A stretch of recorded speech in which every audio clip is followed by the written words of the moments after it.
Well, hello there. How we doing today? By the way, what we doing today?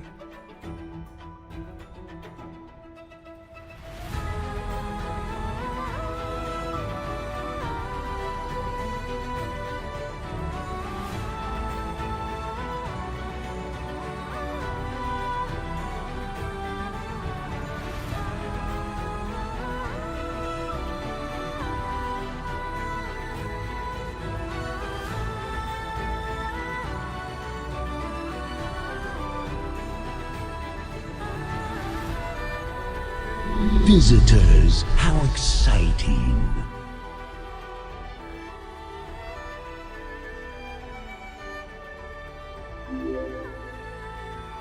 Ivan Blburn, Ivan Blburn, Ivan Blburn.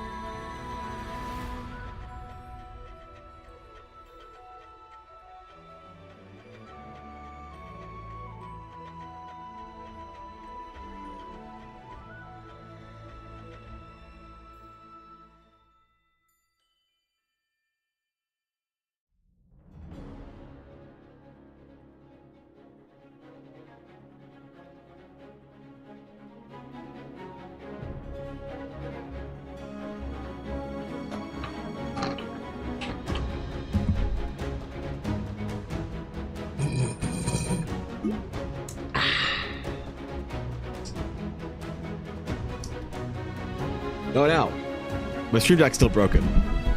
And so are my scenes. I can't go full screen anymore. Ah, shit. Damn it. Damn it. What's up, guys? Welcome back to the stream. Welcome back to the VOD. Good morning. Hello. Hold on, let's get some more light in here, bro. There we go. Ooh, that a lot? It's like a lot. There we go. Let's balance it out with some outside, even though it is a gloomy day here in Canada. Gloomy and cold, but that just means fall spooky vibes are in order. So, we haven't done anything spooky this month, I realize. What are we supposed to do? What am I supposed to do as an artist? I usually do like Inktober in October, right? Isn't that spooky enough, I guess, kind of. Good morning, though. Thank you for the raid, Say. I appreciate it. I enjoyed our isometric desk design today. That was good. That was good to warm up with. And thank you, Sabine, for the 6 months. I appreciate that. Good to see you. Thank you, Senix, for the 100 bits, bro. Appreciate that. Thank you, guys. Welcome back. Welcome back. Good to see all y'all. Ash, you are indeed first. Thank you for not TPKing the party yesterday. That's good. Even though I wasn't there, I would have known there was a TPK. Been so away for some time. Me too. Now I come back and you have a beard. Me what too. Did I miss?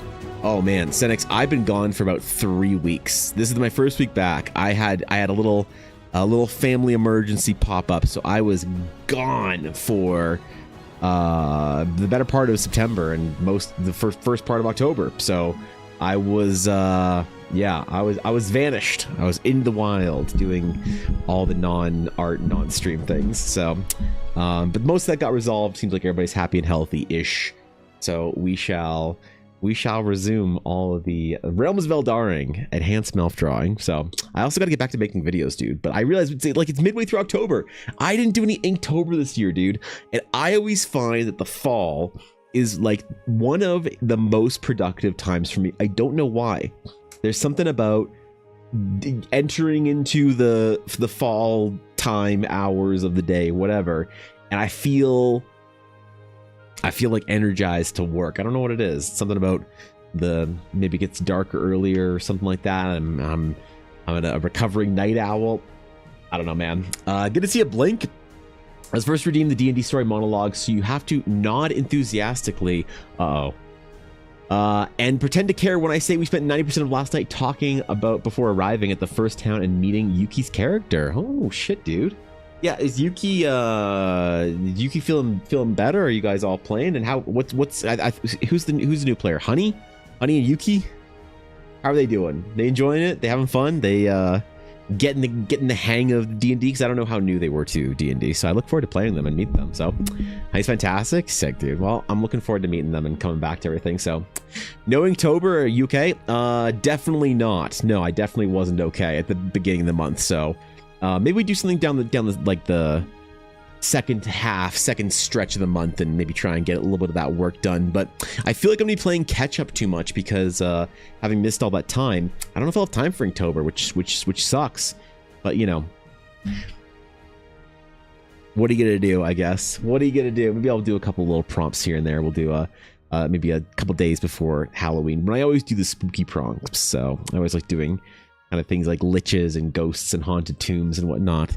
That's a vibe, man. Spooky D&D is a vibe. It's one of my favorite vibes, actually. I always love doing like some spooky sessions before the end of the month. I usually throw my players into like a 2 or 3 week long, ancient undead, ghosts, the past, ancient evils, things like that around this time of year. It always kind of fits, when I was playing a lot of World of Warcraft, I always loved leveling up new characters in Drustvar, which is like this kind of spooky haunted zone that you can kind of do a substantial part of your leveling in around the fall. There's something about it. You turn on the inky black potion, which makes the sky extra dark. Ooh, the vibes, man. The vibes were there. So, yep. You can bind all 30 Inktober prompts into one drawing to get half credit. If there's one thing I learned in high school, it's how to get passing credit without any of the work. I realized I didn't learn shit for any of my my math and science subjects in grade 11 or 12. Why bother when you can just get 3 out of 5 on any question by showing partial work, even if the work's wrong? Game the system, not learn the way. No, don't listen to me. Don't listen to me. Maybe we could do that, Ashley. I don't know. You're doing better enough to where she's been able to hang out. Let's go, dude. Right on. Cool. You mustard ketchup. I relish the thought. What? Let us begin. Wait, what? Who's talking about fucking hot dogs? I'm confused. They're going to be doing a vampire-themed one-shot on Halloween. I'm pretty excited for it. That is amazing, Brooklyn. I used to have a tradition of playing D&D on Halloween with the boys, and it is working spectacular. I'll be in properly in a bit. Dude, all right. Steve, I appreciate it. Thanks for the tier 2, man. Thanks for supporting the stream, brah. I appreciate it, man. Thanks for chilling this morning. We'll see you in a bit, and tell me of your tales of a week well had and plans for the weekend to play D&D all weekend. Because I'm not playing any. I'm not playing any D&D all weekend. Nope. I haven't played D&D in a couple weeks. I haven't done shit. Feeling like I need to get back to the Eldar dev game at some point in time here too. Been thinking of doing a little writing, a little bit of planning, a little bit of world building, things like that for a new area. But I won't be playing Halloween D&D. Ella and I have a new tradition on Halloween. We started a new Halloween-based tradition that I am very pleased with. It is more or less a Harry Potter marathon Halloween. So themed snacks, the movies, the games. We'll be trying to find some Lego Harry Potter games this month. I don't fucking know. I don't remember finishing those. Have they made a new one in the last 20 years? Yeah, it's great, honestly. We did it last year because Ella's not a big Halloween girly. She's not a big Halloween girly. She is a Halloween is the unfortunate thing we have to get through before we get to Christmas. That's Ella's philosophy. So since November 1st is when she officially starts Christmas season, Halloween, I wanted to make it a thing that she could look forward to, because there wasn't really anything to look forward to in the fall. We're not really Thanksgiving people, It's not really much of a holiday up here in Canada. It's in middle of October, so it's kind of like precursor to Halloween. We had Thanksgiving last weekend. And it's not a big deal. We skipped it this year. We skipped it entirely. We didn't do a single thing for it. No family dinners or whatever. So there's not really much to celebrate in the fall after the summer is over until Halloween. And I wanted to give her something that she could be excited for. So we made a bunch of traditions last year. Carved the pumpkin, took pictures of the dog and the pumpkin. We got Una a costume this year. So we'll do a little Halloween party for ourselves. It'll be fun. But used to do spooky D&D on Halloween, and that was always a great time. But spooky D&D, I always think is best in person. I always think it's best in person. So maybe we'll try and do one next year or something, or see if I can whip something up this year for, I don't know what even day of the week Halloween's on, so. know, dog. Goes with my group, but I'm going to be revealed as the BBEG vampire in the end. All right, I won't tell them. I won't mention them, but let's face it, they all watch the stream VODs. So you're screwed, Brooklyn. But that's dope. Let me know how that goes. I'm excited to hear how you do your dramatic reveal. Older person on endless, spooky, dark staircase. So I tried to reverse backward long jump. Damn. You didn't time the the frame correctly. She started to get motion sick. Then Honey saw Yuki's character in the distance and started running at her excitedly. So Yuki's character panicked and ran away from the screaming abomination, chasing her in the darkness. What is Honey's character that is a screaming abomination? What the fuck? Wait, what are Honey and Yuki playing? What are you playing too? You're playing Tactician, right? What's Vitari? It's maybe the perfect time for a werewolf one-shot I was thinking of doing for a while. Werewolves are something I never really dived into, you know, for D&D. The lycanthropy type curse type thing. I never really got into that, you know? I don't know. Maybe it'd be fun to evoke some of those classic horror themes for D&D. I always, my go-to for spooky D&D is a mixture of ghosts and crypts and undead. And an ancient Lovecraftian horror. All right, I find that there's something about like a lot of D&D horror vibes don't really fit, I don't think, into a TTRPG, into, you know, spoken word, I guess, let's just say. But I feel like if your D&D game is fairly sepulchral in its you know, theme or mood, I think that's always really good. I think people really vibe with the idea of a haunted graveyard and crypts and things like that, and more so than maybe kind of like the slashery type horror stuff. So, and then I always think that Lovecraftian kind of mind horror is always really good to play on with D&D, because there's something like ancient and primordial and our evolutionary biology really, you know, kicks in when we start thinking about things just beyond the dark, you know, what you barely can't see in the waves or the shadows that move in the forest. And I always think that's a great way to sort of pull your characters or put your players into a place where they actually start feeling a little, you know, it's kind of like if you listen to, like, you know, I don't know what they call it now, but we used to call it creepypasta 15-20 years ago. But, you know, spooky videos about like Appalachian horrors or like monsters and shit like that. Really, there's a certain vibe for spooky D&D that I think you have to go for. So, you know, a lot of the classic horror elements, I'm not sure if I'd be able to do a good job for them or not. So, you know, it's a Friday. Okay, perfect. Well, that works actually, maybe. That works. I could maybe try and find some nerds for a Eldar and Friday Halloween one shot or whatever. Maybe. We'll see if I have time for that. But I guess I have to figure that out sooner rather than later, because it is the 17th. Oh my god. It's already 17th. Where did this? It's September. I just kind of like feel like I got home from the convention on the 16th, 17th, whatever of last month. But it has been a while since the convention, hasn't it? Ah, shit. Yeah, I gotta catch up, bro. We got stuff to do. So it's gonna be a good week and a good month. Got a lot of stuff done this week, actually. I got pretty far along. I did not get back to any of my DMs, so I think I still have DMs from like last month that people are you know, somewhat irritated that I have not been responsive, but I have a new policy going forward with like DMs from Instagram and TikTok and stuff like that. I'm just gonna be non-responsive for a little while, you know. I need to do that. The amount of like messages I get a week that are basically like, hey, I saw that your commissions are closed, but, and they asked me if my commissions are open.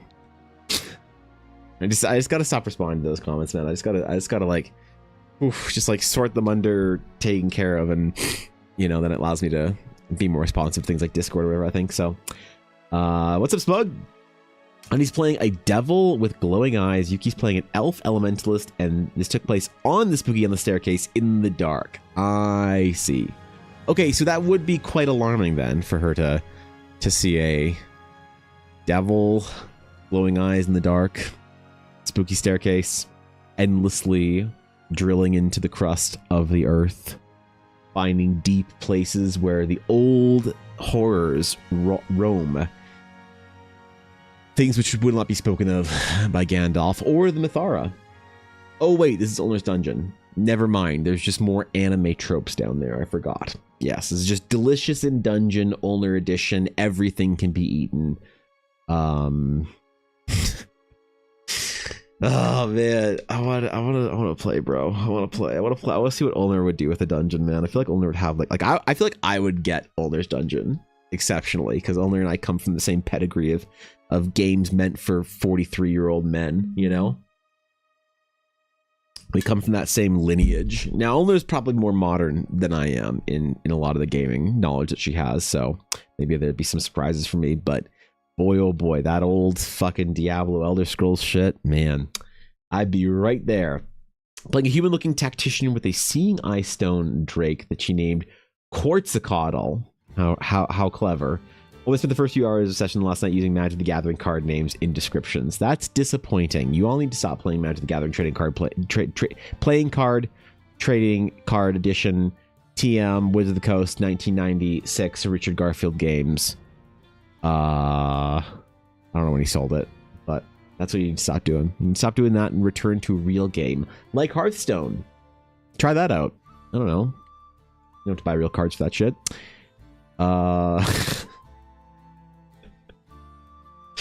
Okay, no, I'm not gonna. I'm done. I'm done with Magic. You guys try Flesh and Blood. Oh no, you like playing multiplayer? Never mind. Fuck that shit. All right, so. We have a couple things to finish. We're going to do some merfolk design today, a little bit of concept art. So we need to start thinking about merfolk player experience. Like what kind of bonuses and cool individual traits can we give our mer people, you know, our levitating. What I don't know is I don't know how to balance for 2024, because I made some 2014 character options for players, things like that. But I don't know what's changed for 2024. So I don't know all that much for like how to build into a complete new D&D race or species, depending on how you're feeling about terminology. I'm just going to start saying race/species, because if you say species, people from, you know, who played D&D for a while have no idea what you're talking about. And if you say race, people who start now don't know what you're talking about. So you have to say D&D race/species for at least a couple of years. So we'll see. But I need to create a new merfolk race/species, and I need to figure out what exactly kind of bonuses to put for them, because I want them to be good, I want them to feel good, but I want them to be thematic, you know? That's my, like, going forward, my idea on a lot of the mechanical design of things in Eldara is theme first. You know, I think that Wizards has done a very good job at building a very polished, clean, well-groomed, manicured game. But they kind of ripped some of the soul out of it. You know, it's a little bit lacking in some of those areas. So I think it's going to be up to me to maybe add in some of that back with the merfolk, which is going to mean some things that people aren't going to necessarily think that they should add in a, you know, new race/species rule set. But yeah, we need to find some cool stuff, like maybe like inherent cantrips they have access to, or, you know, ways to manipulate some of the environment around them, or I don't know. We need to think about that. I need to figure out what, like I think Triton, and I think there is a merfolk that exists in D&D, you know, cursed fucking Arcana shit or main book shit. That we can maybe look at and see what people kind of expect. Or maybe it's better not to do that. Maybe it's better to not ever use or think about or consider what the existing rules are that people kind of like. Because that in some ways is a way to make something safe, sure, but safe is another great word for fucking mediocre. But don't talk to D&D players, because they love their game, and if you ever suggest that you want to do something different than what the game actually has written in right now, they lose their minds. And they start talking about the D&D movie and how hilarious the fat dragon was. And God help me if I have to listen to another millennial fucking D&D player tell me why the fat dragon was funny. So we don't want to upset them, all right? Basically smoothed it out and made it intuitive, as WotC does, you know? Do they get any negatives for the levitation, like the off balance and melee attacks due to no leverage? I don't know. I like sort of like I enjoy drawbacks and things like that, but you know, I know that's something very upsetting to a lot of D&D players. I like the idea of like bonus stats, but drawbacks here, there, something like that. Trying to keep it balanced. I don't know about that. You know, I'm open to ideas though. So the idea of them you know, being off balance for melee attacks or whatever. I wouldn't know how to do that. That wouldn't just feel like it makes melee impossible. You know, I don't know how I would do. And they're supposed to be very adept melee fighters. So, you know, we'll see long range spears, things like that. Like the two sort of male female kind of, you know, base art that we're going to do for them, this piece right here, we're going to show sort of a more melee class kind of Royal Imperial Guard type archetype on the one on the woman on the right, and the guy on the left we're going to show more of the sort of Tide Sage type vibe, more like the strong castery type thing. So, you know, I don't know, we'll think about that shit.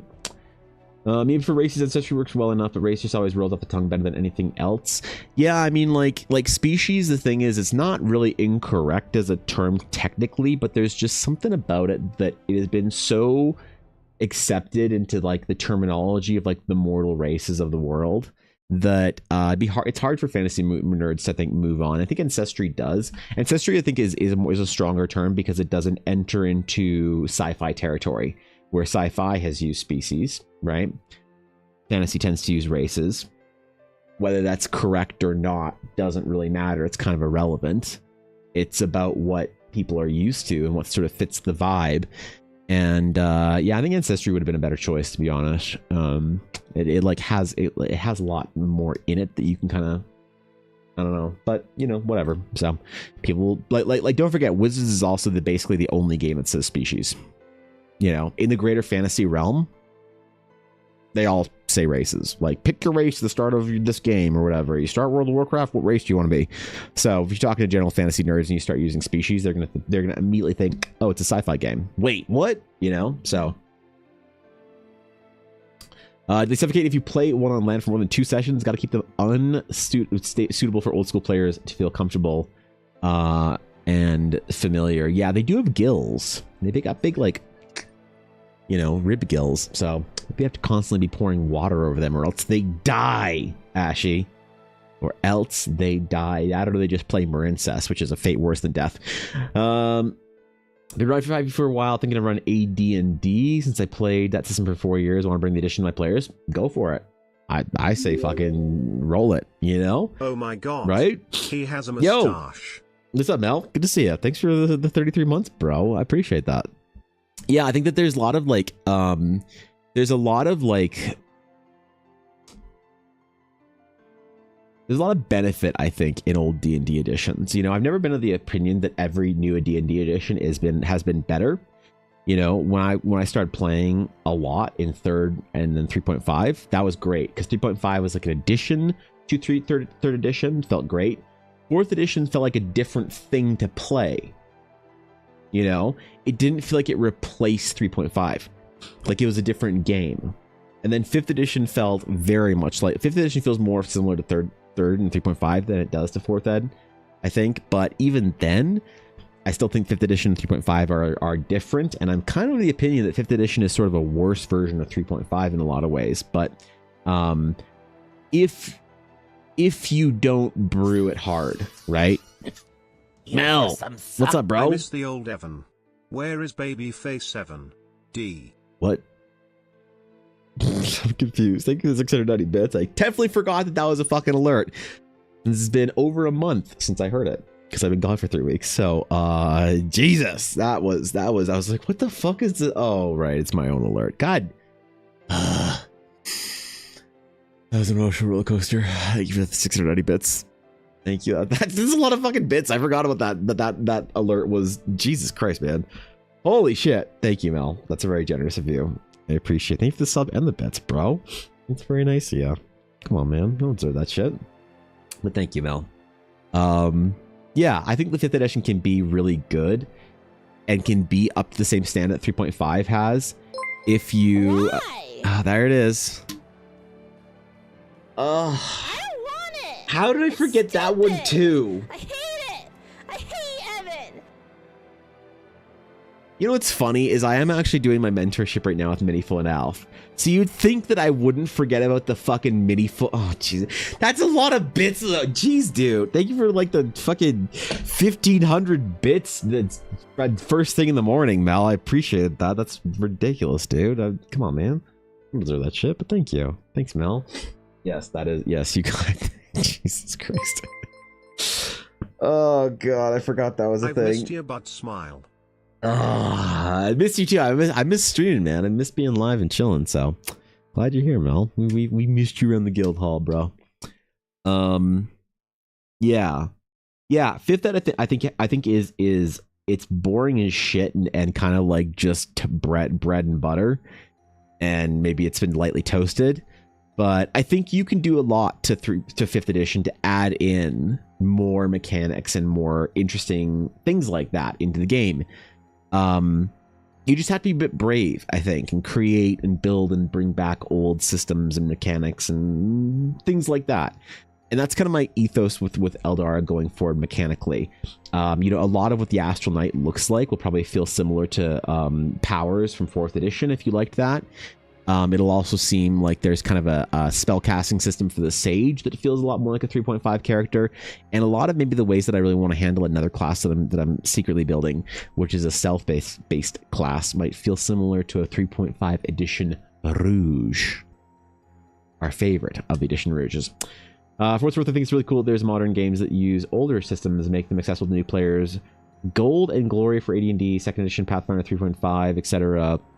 I'm not familiar with a lot of those new ones. Like, I haven't played 2nd edition Pathfinder or never even heard about Golden Glory until now. So, if 3rd and 4th had very specific purposes that were distinct, I think 5th is a cosplay of 3rd-ish to make D&D accessible. Yeah, and so that's the thing, is that I think that the bit like 4th Ed changed the game enough that you couldn't do 3.5 stuff in it the same way, for the most part, right? But 5th edition is so close to 3.5 in a lot of ways that you can almost put all the cool stuff from 3.5 onto, like, for instance, creating within the class a talent or feat based system. You know, the kind of decision making and choices that you would normally expect in all your characters, put it into your class or your subclass, and then add that back in to the game so that progression feels more meaningful. Because I think that's one of the big problems with progression in D&D, is that in 5th edition, progression in D&D, and I think that this is a symptom. Like, tell me what you guys think about this, but I have a theory. I have a hypothesis. So, in general, nobody likes EXP. They all use fucking milestone EXP, milestone level up. And part of that, I feel like, is because some of the progression system, leveling up doesn't seem as fun anymore. So when I look at certain progression systems like Milestone, to me it feels like you're sort of kind of skipping over the unfortunate thing of having to worry about levels. And I think that my theory I'm proposing here, which might sound crazy, in a lot of ways, the necessity of Milestone, or the not necessity, but the acceptance and prevalence of milestone levels is not because tracking EXP is a problem. It's because leveling up isn't fun enough that makes tracking EXP fine, right? People are mad about it. I don't want to track EXP. I don't want to do encounters. Blah, blah, blah. I just want to have the milestone, level up, get your new spell. Okay, let's get back to the game. Whereas in older D&D, and definitely in older MMOs and games like that, it feels like leveling up is a part of the game that feels really fun and satisfying. And so I think that I see Wizards making the same decisions that World of Warcraft made. And I was always a proponent of them reverting, and they did in Dragonflight. And what happened was every level in World of Warcraft, Duvor, thank you for the follow. I appreciate it. Welcome in. Every level in World of Warcraft, you played classic World of Warcraft or maybe other MMOs from that era, you got something every single level. You leveled up, you got a talent point. Boom. There you go. In Mists of Pandaria, World of Warcraft Blizzard said, We don't think the talent point system is good. We think there's lots of choices that you make that are just well accepted build choices that you're going to put in anyway. So we're just going to build those things into the class and remove talent points and replace them with something every, I think, about 15 levels that is a meaningful choice that really feels like it impacts your gameplay rather than you having, more choices that are less impactful. And that you feel like you're kind of down a set path.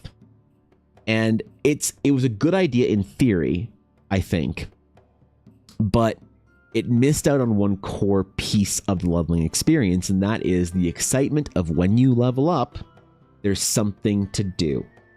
And I think that's something that D&D has a big problem with in 5th edition, is that when you level up, sometimes there's not much to do.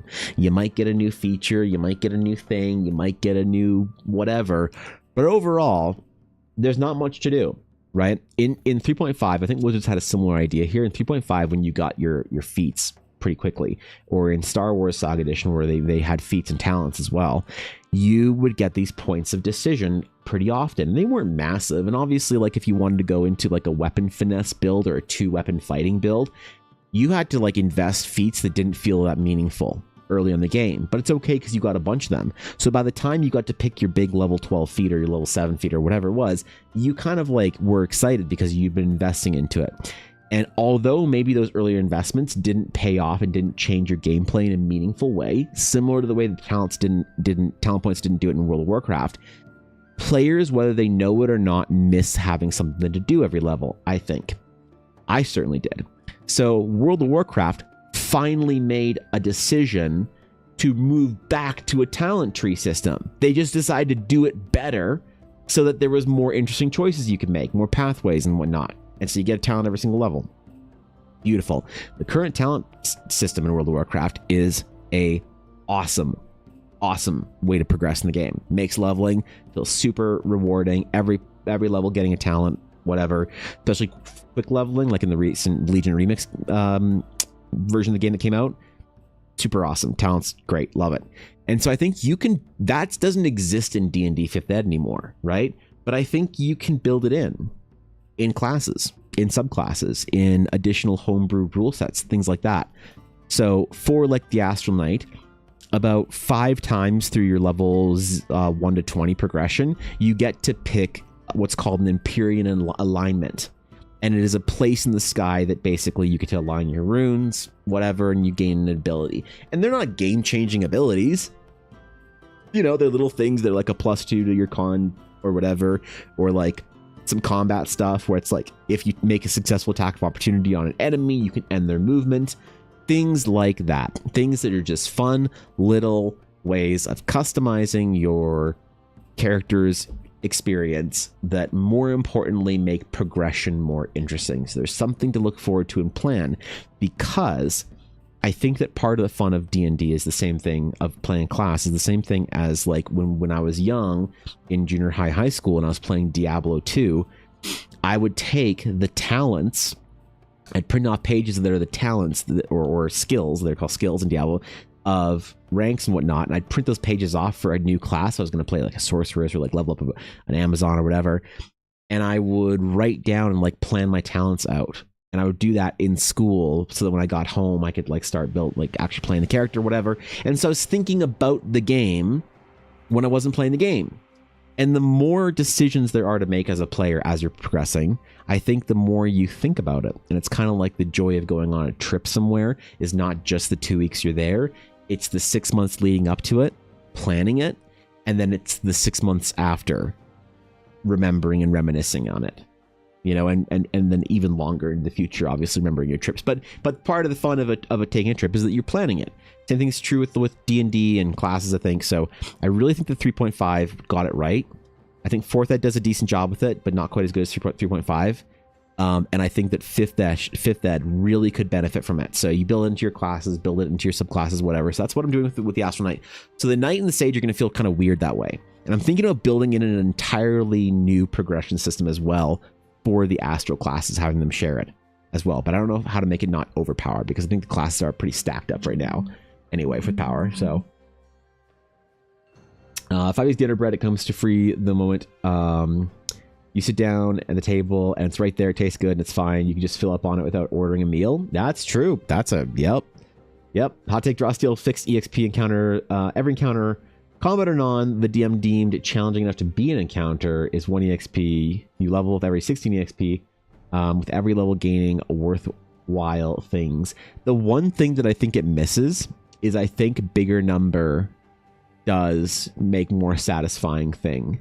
That's one thing from like World of Warcraft and other MMOs and games in general, I think, is that you want to see bigger number, right? I think that in my opinion, that simplifying EXP down to that is like a great, elegant way. Maybe that's the best way of doing it because bigger number is too confusing. But I think that there is something about like, what, we gain 3,000 EXP from those guys? I've had that happen too many times in my game to ignore it. Where you have an encounter that's like a really powerful encounter, and if you're like, guys, you gain 3 XP from that encounter, like, wow, that's like 3 encounters, dog. There's something about them thinking, you know, oh, we were getting 100 EXP from these guys, and all of a sudden the boss was 1,000. So that's the one thing, and I don't know if that is worth the headache that comes with not having it. But that's the only thing that I could think about that's a problem with that encounter, is that, because I don't mind it being a static pace. I don't actually mind. I think it's a stylistic decision, is to have your levels be the same, you know, distance apart from each other. That's a stylistic choice that I think is fine to make. A lot of people make it. I don't personally make it. Leveling up is slow in my games that I run, and you level up through your early levels faster than your later levels, but not by much. So I can get on board with the idea of having a set amount of EXP or encounters kind of thing that you need for each level. I think that's great. You know, I even though it's not personally what I'd choose, I don't think it's a wrong choice. I think it's just a stylistic decision. But there's something about the lack of number, you know, lack of a big number, that I think is it's just a missing feature that might be a required cost that, you know, you have to pay. So getting 10,000 XP from a level 9 dragon versus 100 XP from a goblin feels very different. Yeah, but I don't know if there's a way to balance that without it being kind of the issues with EXP coming into play there, you know. Well, I've talked about getting 2 XP instead of 1 from big encounters that punch, but it's definitely not 43,900 XP. Yeah. Maybe you could do some of that with treasure, though, you know? You have treasure and gold be sort of your bigger number that you progress through or whatever, right? There's something in there. I don't know, man. I don't know. I want to make the Astral Knight as fun of a class as possible, and the Sage. And I'm starting to become more irreverent of D&D mechanics as well, and I think that that's better for me as a game developer, if you want to be so self-indulgent as to refer to yourself as a game developer when you're making a TTRPG. I think that's fine. Or do I? But yeah, I want to do different stuff that feels like I'm okay ruffling feathers, you know? I'm okay upsetting the nerds, because I've gotten enough positive feedback to the changes that I've wanted to make for, you know, D&D and stuff, for Eldara based content, that I think that there's enough of a hunger for something different. You know, people that want sort of very core bread and butter like D&D with owlbears and mimics and shit that feels exactly like the D&D that they've had and played for the last like 30 years, that's totally fine. And I just think there's already a great market for that. So whenever I'm like talking to someone about removing certain things like owlbears and mimics and whatever, and even something as aggressive as like deities or classes entirely, I'm kind of like okay with it now. You know, I've accepted it, because I realize that the ruffling of the feather is the, in some ways, the proof that there is something unique happening. You know what I mean? It's like without feather ruffling, are you really even doing anything really interesting and new? So everyone, you get 2 XP for the encounter and a shiny new car could do it. Yeah, maybe that is a way to do it, is just to have the, you know, the extra benefit and bonus and bigger number be in treasure. So it's like, what? We're getting 30,000 gold from this encounter? Oh my god, you know. I remember in the first guy in the first dungeon, we got, you know, 300 gold for him. We thought that was crazy. But then you have to have a satisfying gold progression system. Does Drawsteel have satisfying like gold sinks. Because that's one thing that I think that Coville did really strongly, obviously with Strongholds and Followers. I think he really made, he is the one person that I usually cite as having good progression mindsets for gold sinks as an additional portion of progression in a game, because I don't think D&D does anymore. And so when I talk about like enforcing carrying capacity and carrying weight, and people roll their eyes and say, oh my god, that's awful, and then I tell them what you get to spend your gold on that makes it easier and better and more fun, then people are always on board. I've never had somebody not be on board with that. So I imagine that Coville, of anybody, of all people, would figure out a good way to like make treasure and loot progression fun.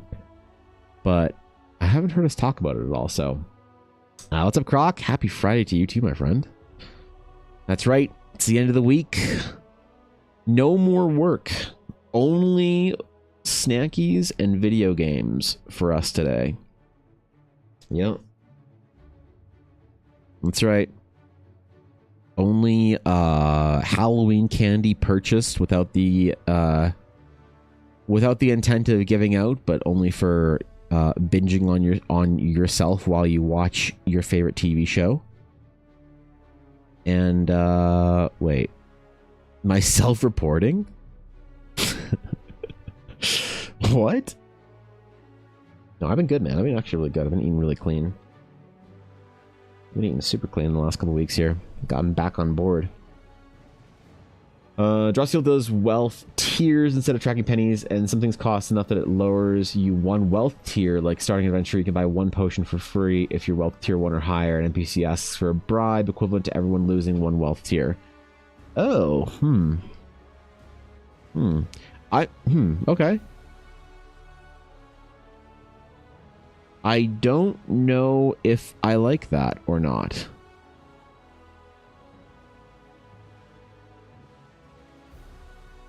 Okay.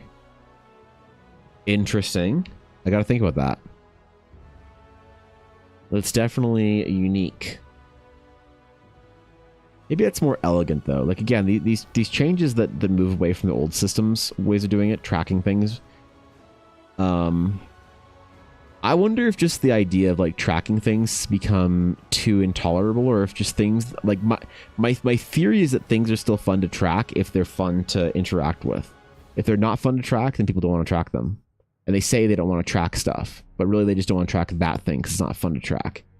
You know what I mean? Having yogurt before I start ibuprofen? Yeah, well, you're gonna be on painkillers for a little while with them teeth out. As is does happen. I think it leans well into the focus of Drawsteel because you know Tony Stark is rich, but you don't need to know if he's in millions or billions, and you know some purchases set him back some. Yeah, that could work for Drawsteel. I could see if they're like trying to like lean into that a little bit. I have to ponder this a little bit. Because then it kind of like makes treasure like you'd say like, oh, you find so much treasure in this room, you go up a wealth tier. I could see that being interesting, I guess. I don't know, there's just still something about it that I'm not so sure. Not so sure how I feel about. I don't know why, but my instinct is I don't like it. I'm trying to figure out exactly why I don't like it. I'll need to ponder it a little bit more. Love yogurt, but eating them to lose weight. So the cottage cheese? Oof. Cottage cheese, bro. I don't think I can do that.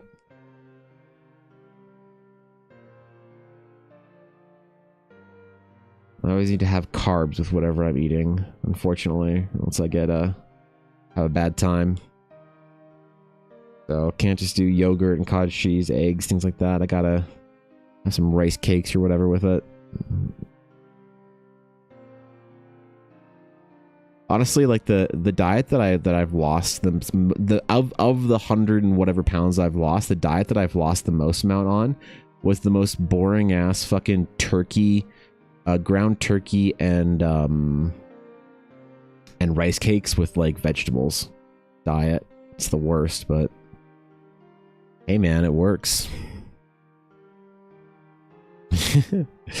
You know, at the end of the day, what's important here? What are we valuing? Wish I could do things like add in yogurts and fruits and shit like that. The main pocket is to stop my party from rummaging goblin pockets to try and sell mundane spirit. Oh, I see. Okay, yeah. And like, see, I like that, but I have to manage it well. And I think I do in my games. I like when the party are kind of like always like trying to like hoard things, and then you just tell them what is like worth hoarding. Things like goblin spears, no one would even pay for, but if you're like, ooh, but they got helmets, man. Every goblin helmet you collect, you think you could probably get some gold for it. You know? And then you make the minigame of them carrying the helmets out or whatever, or transporting it back to town kind of fun. Because you gave them a cool cart and they spent time buying that or whatever. So I see the problem with it, but I think there's ways around it to make it actually kind of fun. So, it's great for sandwiches. I cut the sandwich into halves, eat one for lunch, then save the other for dinner. All right. Hey, if it works, bro. If it works, you know, that's, good enough, right? All right. Our man in his deep V here is, he's getting it. He's doing it. I feel like we got to really emphasize this. I don't know why I've been avoiding doing the threads and the cording. Maybe I'll do this on a different layer, actually. Yeah, that's what I'll do. That's what I'll do. The cord and sinew or a different layer.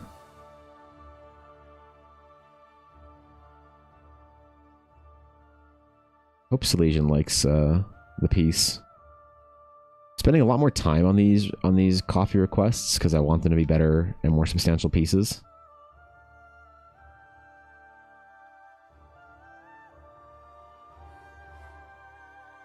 But like, if I'm spending more time on it, I'm also like nervous in some ways.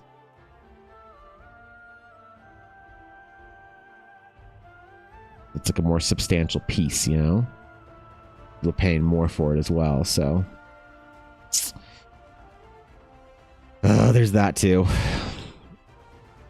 Oh well. She did say that he's supposed to be a little scuffed, so we shall maintain some scuffage.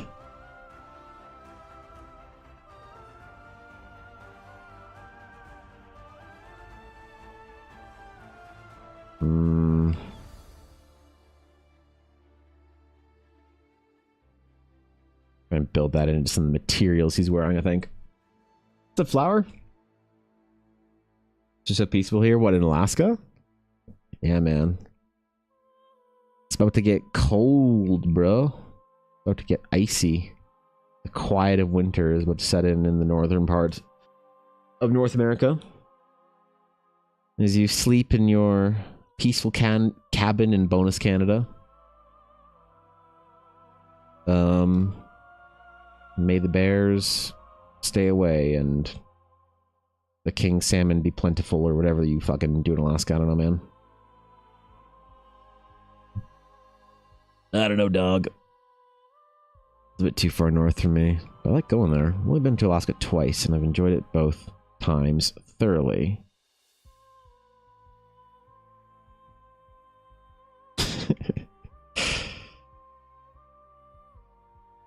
I say that because on the cruise you drift into international waters at one point in time. I did a cruise to Alaska with I did an old people cruise with my mother-in-law and my wife. That was fun. Years ago, though. Back in the age of us traveling the world and doing stuff. Where I settled into my work routine. Where I don't leave my house, I just draw and write things. I kind of miss traveling, to be honest. I really miss like seeing parts and places and coming home inspired to do work, but well, I'm sure I'll return back to it at some point in time.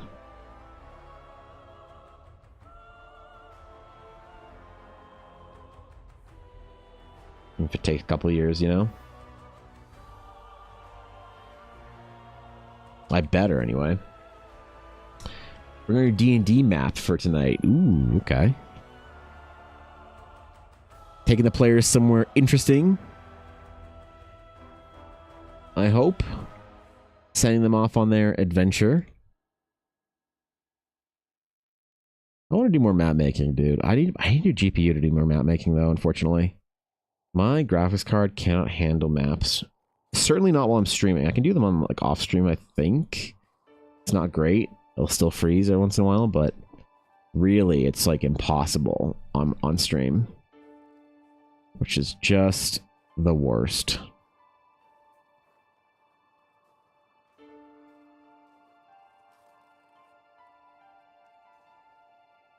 What's gonna be on this belt? Bandolier style belt across the chest.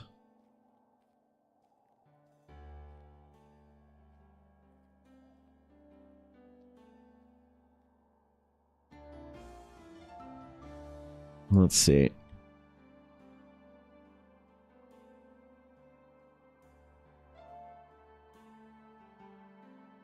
Let's see. I'm gonna give him a potion or something. He's a ranger after all.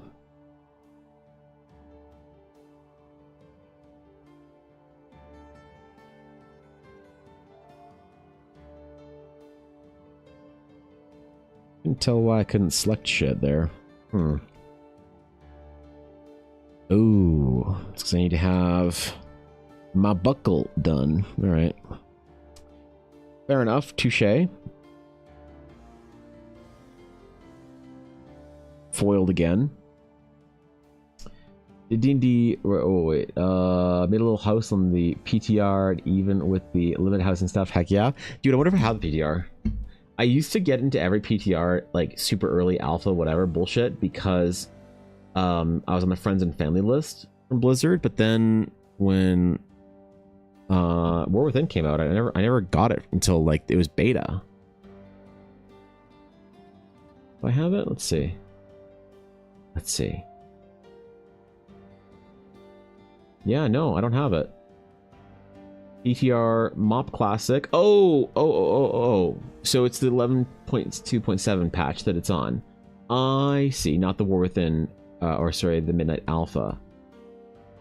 Oh, okay. So I could go try it if I want to. I might. Even just to see what kind of stuff that I have access to and achievements I need to farm and stuff. You know? Little hidden cove behind bushes and trees behind my house for my little warlock ritual, and I built an outdoor barbecue area for entertaining. That's sick, dude. Fancy bedroom and a war room. I love that. Dude, I can't wait. It looks so cool. Fuck, man. And you're not limited by like cost, I'm guessing, in the same way that you are in Final Fantasy 14. That's the only thing holding me back from building my big house in Final Fantasy 14 that I have. Is I don't have the gil for it right now. I need a couple million more gil to be able to buy some of this shit that I want. So I cannot wait to get my house built up. Dude, it's gonna be sick.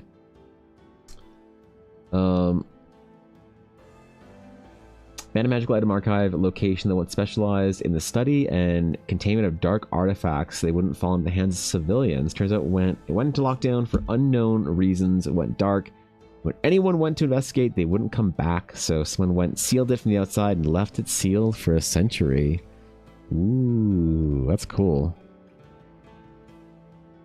What secrets lie within? I like that. That's good. And whenever you can get a house, literally the second you get one off the boat of exiles reach, you get asked if you want a house before you adventure. Yeah, but do you have to pay for like items at all ever? That's more what I mean. Like the actual house price is like, that sucks, but it's like whatever. It's a couple million gil. But the furniture that I want is the stuff that I'm really like. Since I'm limited to Stormblood crafting on my character, there's a lot of furniture that I want from later expansions that I can't craft yet. So I have to like either finish those expansions with Ella, but she gets migraines whenever we play the game right now and has for the last like year, so we haven't played it at all. Or I just buy it and it costs a shit ton, you know. The other half of Drawsteel's currency system is the project points. What are project points? If you want to craft a magic sword, you can find gem encrusted sword that counts as half the needed points while accelerating your crafting projects. Oh, yeah. I remember you told me something about that. Yeah, okay. That is pretty cool. I do like that. That's a nice way of doing that part. Letting you sort of like invest kind of a general sense of stuff that you find or whatever being something that you can like actually do stuff with, you know? May I ask you to be my guinea pig and try pronouncing the following world names? I just want to know if the way I pronounce them is easy or not. Agnar or Hagmar? I hope I got one of those right. Those are good. I like Agnar. Reader, that's good. Fellow cult members. Mr. Pixel, what's up, dog? Remember to praise your orbs. No, damn it, it's not a cult. It's not a cult. Ah, fuck. God. Thanks for our best, Mr. Pixel. It's not a cult, though. Come on, dog. Bruh. What is this shit? Let's appreciate it. Yeah, thanks, man. Yeah, I'll put it towards the cult fund. I mean... Ooh. Items are in countless ways, just cost gold. Luck costs just gold. A lot of craft data comes from an achievement and reps. Like 2,500 gold. Oh, okay. It's not like there's like a bookshelf or like a fridge that I want for my house in Final Fantasy that costs like several million gil. It's like a rare fridge. And I got one for the guild hall because somebody forgot to put a 0 at the end of their listing. So I got it on a steep discount, but I want another one for my own house, but I don't want to fork out several million gil. You know what I mean? Hagmar it is. Sick. Sick. It's a good one, man. How you doing, by the way? We're chilling, Thorkin. We're chilling, man. Talked about some game design stuff. Talked about some World of Warcraft housing, if you're excited. Looking forward for the patch and all that, Thorkin. I don't know if you're a housing enthusiast, but regardless, I'm excited. I think it's going to be lit. Turns out the call came from inside the house, and researchers stumbled on a Yuan-Ti cult and decided to study them instead of reporting it. And now there's an anathema running around the lower vaults. Well, that's what happens, I guess. I'm getting some Dead Space vibes from this already. I like it. It's good. That's good shit. Should be a good game. But I need to resub. Oh, man. Oh, fuck. I forgot Warcraft has a subscription model. Damn you, Blizzard Entertainment. Just put on Xbox Game Pass already. Or don't. I don't know. I don't know if that'd be bad. That might be terrible. Maybe don't listen to me. Every long rest you get downtime, and non-negotiable, and every day of downtime you get 2d10 plus 2 project points towards anything you want. So if you need 200 project points for Magic Sword, and give you Magic Sword that costs 100, I've shaved off 5 to 10 days. Oh, I see. Yeah. So you can start banking that. That's really cool. Okay. I like that a lot. That's a great way of doing it. I really always liked the idea of crafting in D&D and making it into a more like suitable system for the game. But I don't think I've ever really seen Wizards, Homebrew, anything like that really selling the idea of craftable equipment. Like, that's one thing I like about current World of Warcraft is that I can craft so much stuff. You know, I can get the highest item level even though I don't Mythic Raid on a bunch of my pieces because... or even do high level Mythic Plus right now because I can craft gear. It makes it very satisfying to actually have a crafting profession or multiples. It'd be nice if they had that in D&D more. So I'm saying the good alley options are, I can make a 7-story tall staircase if you want even. If you can't ever lose your house. Yeah. Even in the public neighborhoods, you can't lose your house. I'm curious to see what this housing EXP and quests and stuff like that will be. You know? I'm curious how that's going to work. It's nice you get so much space. It's not like a World of Warcraft sort of apartment, or sorry, Final Fantasy apartment, which I do love my apartment in Final Fantasy. It was the first place I decorated, and I love that I have it and it can never go away, and I'm never changing it, even though I've gotten better. Obviously, at design and decorating and stuff, the guild hall was much more substantial. When I built it, I really loved that our apartments just can kind of stay the same forever.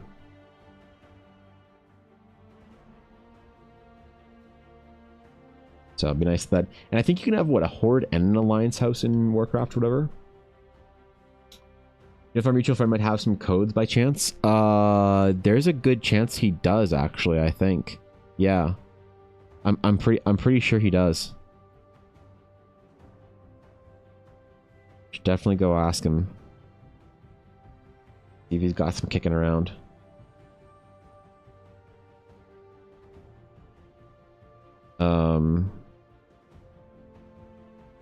So I don't know. I don't think they're giving them out to employees anymore. So I think he's got what he's got in reserve, and then that's pretty much it. But still, he might have some in the chamber chilling.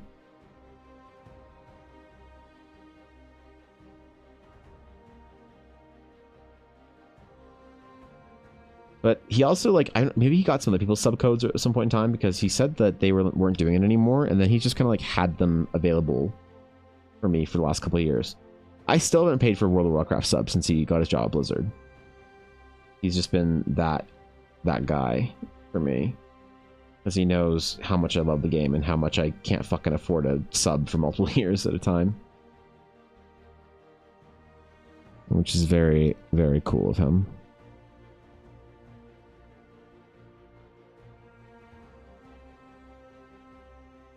Alright, buckle done. Can worry about that neckline now. As we should.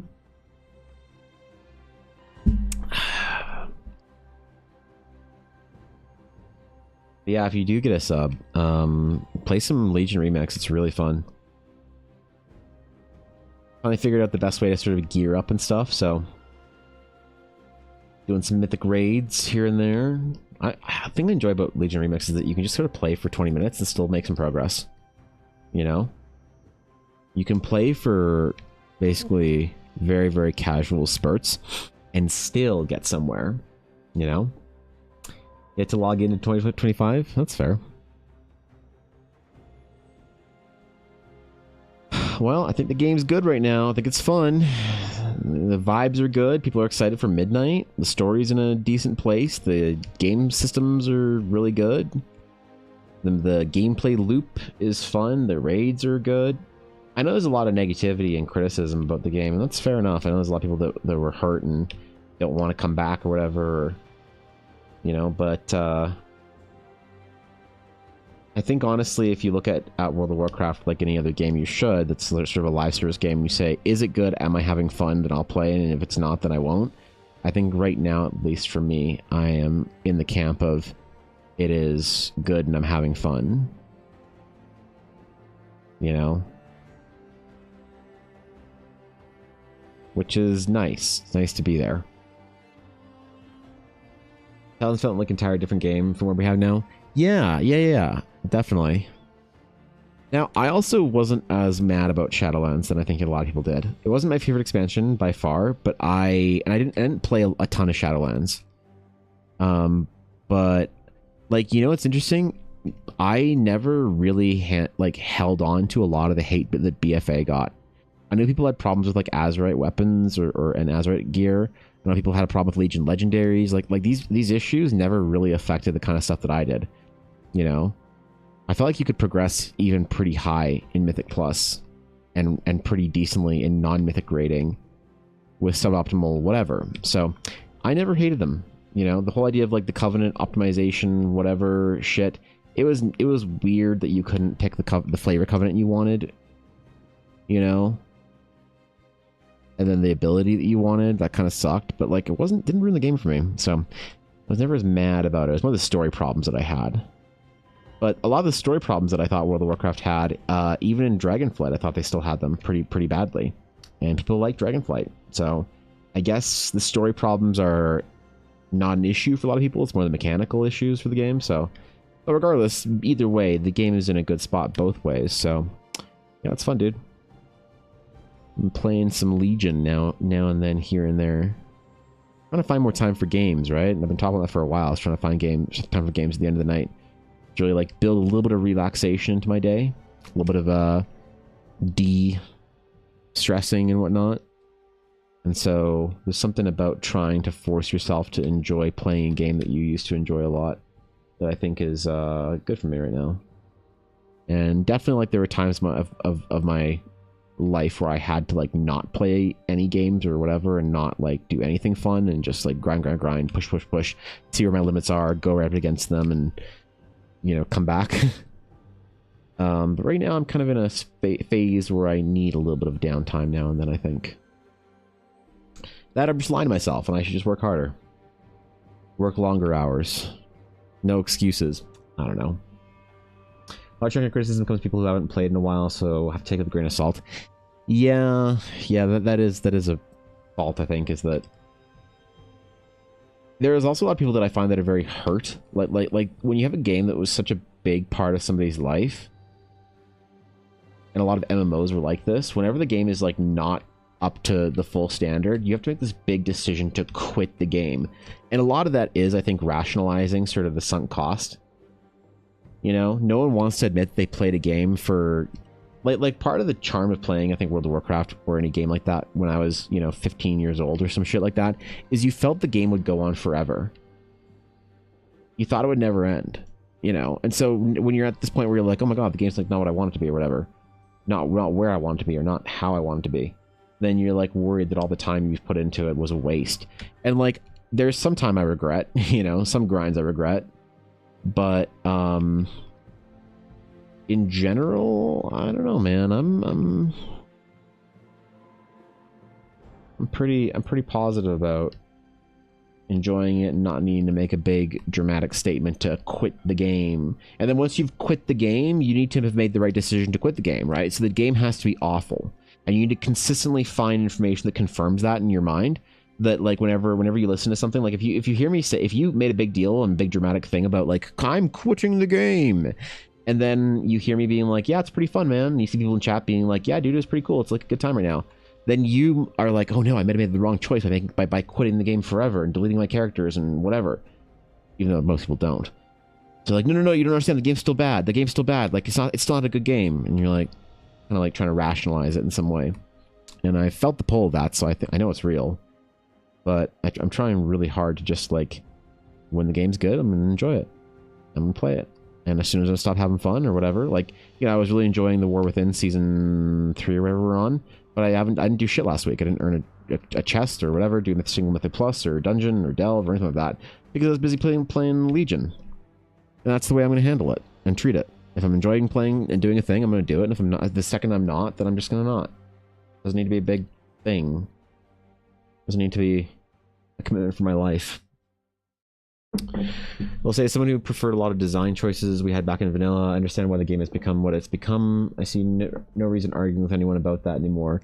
Yeah, sure, you know, there's a lot of things that were like really great about vanilla WoW, but I also, even though I'm like definitely an old school WoW enjoyer, I also recognize that that if the game was still the way it was in old school Warcraft, I wouldn't have time to fucking play it. I wouldn't have time to, you know.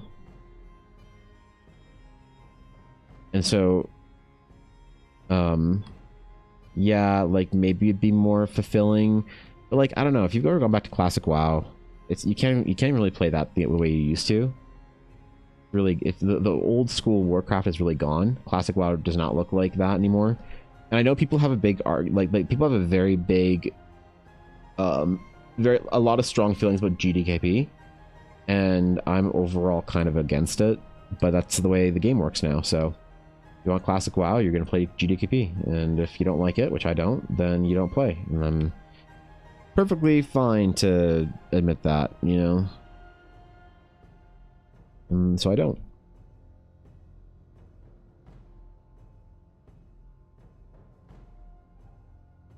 Okay. Yeah, man, play the game if it's fun. You know, like Diablo 4 is a game that really disappointed me when it came out, which is crazy because I played more Diablo 3 than anyone I've ever met. I've never met somebody who's... sorry, I've only met one guy, and he was at BlizzCon, that played more Diablo 3 than I had ever played. But anyway, the Diablo 4, me not playing it at all was like weird. Like everyone thought I'd like no life the game. But I was pretty disappointed with it. It wasn't the game that I wanted at all. So like the most recent Diablo 3 season, I played it for like a weekend with Ella. It was fun. But a Frenzy Barb. Good time. Will I go back to it? Nah. But apparently Diablo 4 is really good right now. People are enjoying it, so I might actually go play it this season or next. You know? Don't overthink the games you play. Just play them or don't. Enjoy them or not. Have a good time.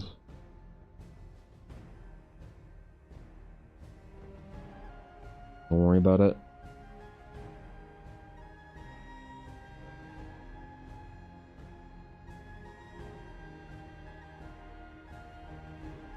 I will say I am hoping that Blizzard has some pretty sick releases in the next year or so that make some next like BlizzCon 2026 a thing they want to do and really fun, and I hope that I hope that they do, and I hope it's good. I would look forward to BlizzCons all year in the 20 teens.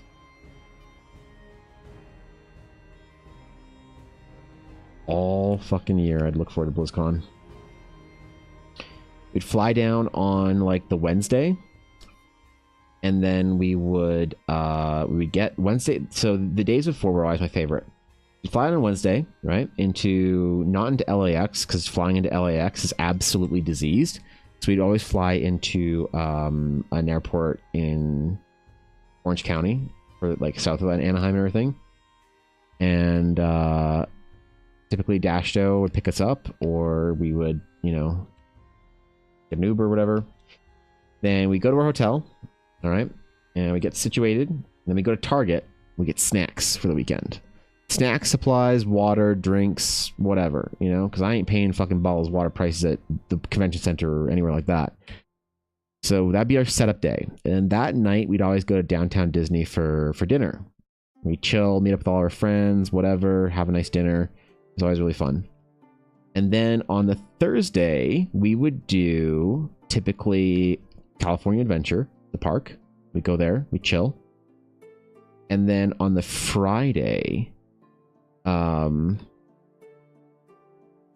we would go to, start this on Tuesday, not a Wednesday. Sorry, yeah. So we fly on Tuesday. Wednesday, we would go to California Adventure. Thursday, we would go to down to Irvine and go get a tour at Blizzard and whatever, and see what's new at the studio and see some friends and whatever. And then the Friday's BlizzCon, Saturday's BlizzCon, and the Sunday was always Disneyland, and then we fly back home on Monday. 6 days, my favorite 6 days of the year. We did that for probably I don't know, 5 years in a row, maybe 6. I don't think we did 7 years in a row, but actually maybe we did. What was my first BlizzCon? Was it BlizzCon 2012? Hold on. Now I'm curious. I know this doesn't matter. I'm just curious.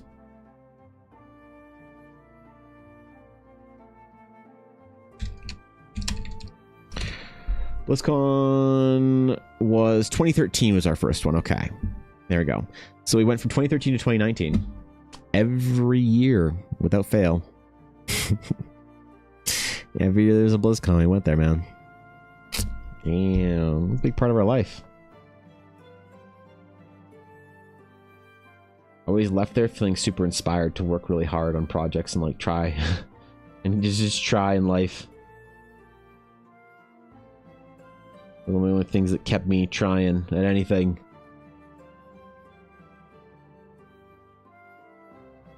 Who knows if being chronically addicted to video games at that point in time was a good or bad thing, but sure did inspire me. Sure did inspire me.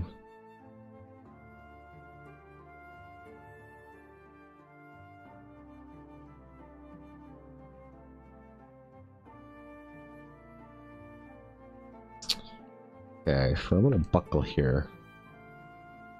God, it's such a weird shape, man.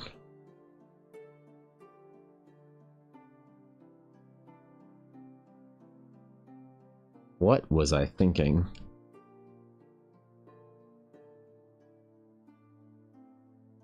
Do something different, Evan. Make something cool.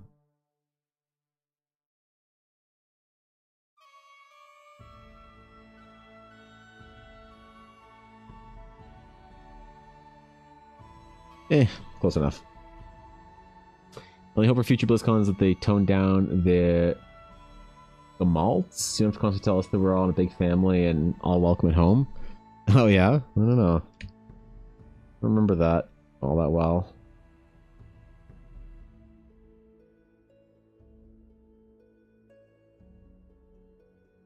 They'd say that once or twice during the opening ceremony, and that was kind of it, I thought, but might have been remembering things wrong, you know? Thank you, Thorkin. But yeah, Photoshop. Everything is Photoshop. There's not another program that can do what I want to do, unfortunately. No, I like Clip. I like everything about Clip except for the program. It's cool, it's fun. I like the company. Wish that it was better and was a stronger painting software. For what I'm doing right now, Clip would probably be fine, but I don't really want to have to switch between software to paint sketch, you know? So I don't think Clip does what I'm doing better than what I want than Photoshop right now. But since Photoshop does painting better than Clip, I kind of have to, like, you know, make a decision there. Even though I like own Clip, it's more about just like user kind of comfort maybe. Always having everything in the same software is easier. So. And also Adobe RGB. I can't get around Adobe RGB. Standard for a reason, unfortunately. So that's like Kirita. Not many. I mean, I think Kirita's free, right? I believe, or Krita. Sorry, Krita's free if I'm not mistaken, right? Because Metabang costs money, I believe, right? And Krita is open source? Free? Yeah. My thoughts are it's a great if you're starting out and you want to digitally paint, like, yeah, why wouldn't you use it? You know? Seems great. I've never really picked it up or used it because I've never had a reason to. Like, it's definitely not as strong as any other. It's definitely not as strong as Clip or Photoshop, but it's free. The thing is though that like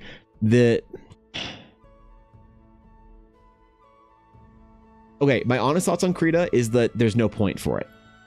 Here's why.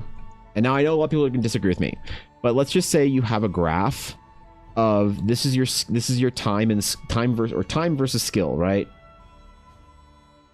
Versus skill for art. Okay, and let's just say you progress in a pretty linear path. Now, obviously, it looks more like, you know, this. Right, but let's just say let's average it out. The thing is though that if you think about like, oh well, unless I'm really skilled enough to be a professional, like I don't need to spend the money on Photoshop. Let's just say Photoshop until you're like if you've hit a marker here, let's just call it pro. Just like really kind of just quietly generalize that as like you're a professional, and at that point in time maybe that's when you want to use Photoshop, right? Because you have things like the whatever let's just say the main thing you want is the Adobe RGB, right? Because you're doing professional grade stuff and you really want their shit to be on point. So once you hit that line, then, you know, you should be making enough money or are serious enough that the monthly cost for Photoshop isn't much, right? I will argue everyone can afford $50, and that's how much Clip costs. So if you think, well, I'm right here, I'm right at the beginning, I don't want to pay $50. Like when do you have to be good enough to use like to make $50 worth it? Like when is $50 spent worth the investment? And that's a good question. You could say that you want to at least have like some skills to be worth getting like Clip or something, right? Anything that costs an investment, but not just Clip. This is either Clip or Procreate. If you want to put Metabang in there, I don't know why we would, but let's just be, you know, or Rebel is a good one. The problem is inherently, and this is the part where I differ from a lot of people in opinion. Again, this is my opinion. I don't think that anyone needs to follow this or should be following this. Is just in my opinion. If I was teaching somebody, here's what my advice is. The thing is, you should spend as much of your time like working traditionally as possible. You don't even go from traditional digital until you're like at least decently good, right? So at the point that you're decently, your skill level is good enough that you should be even considering using a digital tool, you are way above the question as to if the $50 software is worth it. Maybe you can argue that you're not at the point where the what $60 a month or whatever it is software is worth it, or I think 30 just for the base. Regardless, maybe you can make that argument, and that's fair enough. You don't want to invest. You're not at the point where you make enough money as an artist that you can justify that monthly fee. That's totally fine. I understand that. I support that. I agree with that. But by the point that you've passed the line where you want to switch over to like upgrade from a free software to Clip, you should already be long past that. Because if you're touching digital tools this early in your career, if anywhere in this sort of like square of progression you are touching digital tools, the risk of you forming bad habits and ruining your career is too high, right? And one of the most hyperbolic things I say about learning art or getting better or tools or anything is I mean this I'm using this my words very intentionally right now, and I'm not exaggerating. Okay? I want that to be clear. In my opinion, if you switch over to using digital tools too early in your artistic journey, it will destroy your career and take everything you ever wanted from you. Geez, that's a little Old Testament, don't you think? That's a little intense. That's a little much, isn't it? And I really don't think so. I really truly believe that the way that we form habits, the way that we build skills, that digital tools are far too tempting. That shortcuts are far too tempting, and we don't understand the damage that it'll do to your skill set. By learning how to draw or paint with digital tools, with shortcuts, with layer adjustments, with gradient maps, with Control Z, with layers, with all these things. So if you are going to go digital, like I had somebody say, like, hey, somebody asked me a while ago, he said, my daughter has, what's up, Nix? The Alpha Paint today, character for Silesian. Yeah, bro. Handsome elf. Thanks for the sub, Nix. What's up? Welcome back to Guild for another month, my friend. Good to see you. I had a friend who asked, he said, hey, my daughter really wants to be an artist, but she has some brand of, or flavor, I think he used the term, flavor of autism that makes it so that she can't handle paper and pencil. It's like, hey, fair enough. He's like, but she can draw on her iPad. And I was like, okay, great. So if that's the case, if you have to work digitally, right? Not just want to, if you have to work digitally, work as traditional as you can. No Control Z, only the eraser tool, and one layer, 1 or 2 layers. That's it, right? That's all this work is basically one layer. You know, I've got like one little fill layer in there and then an under sketch, but any finished work that I do is always like a single layer for the most part. Even when I'm painting, it's maybe less than 5 layers. So I told him, I was like, if she's going to do that, that's fair. Try and emphasize classical techniques as much as possible with a digital tool.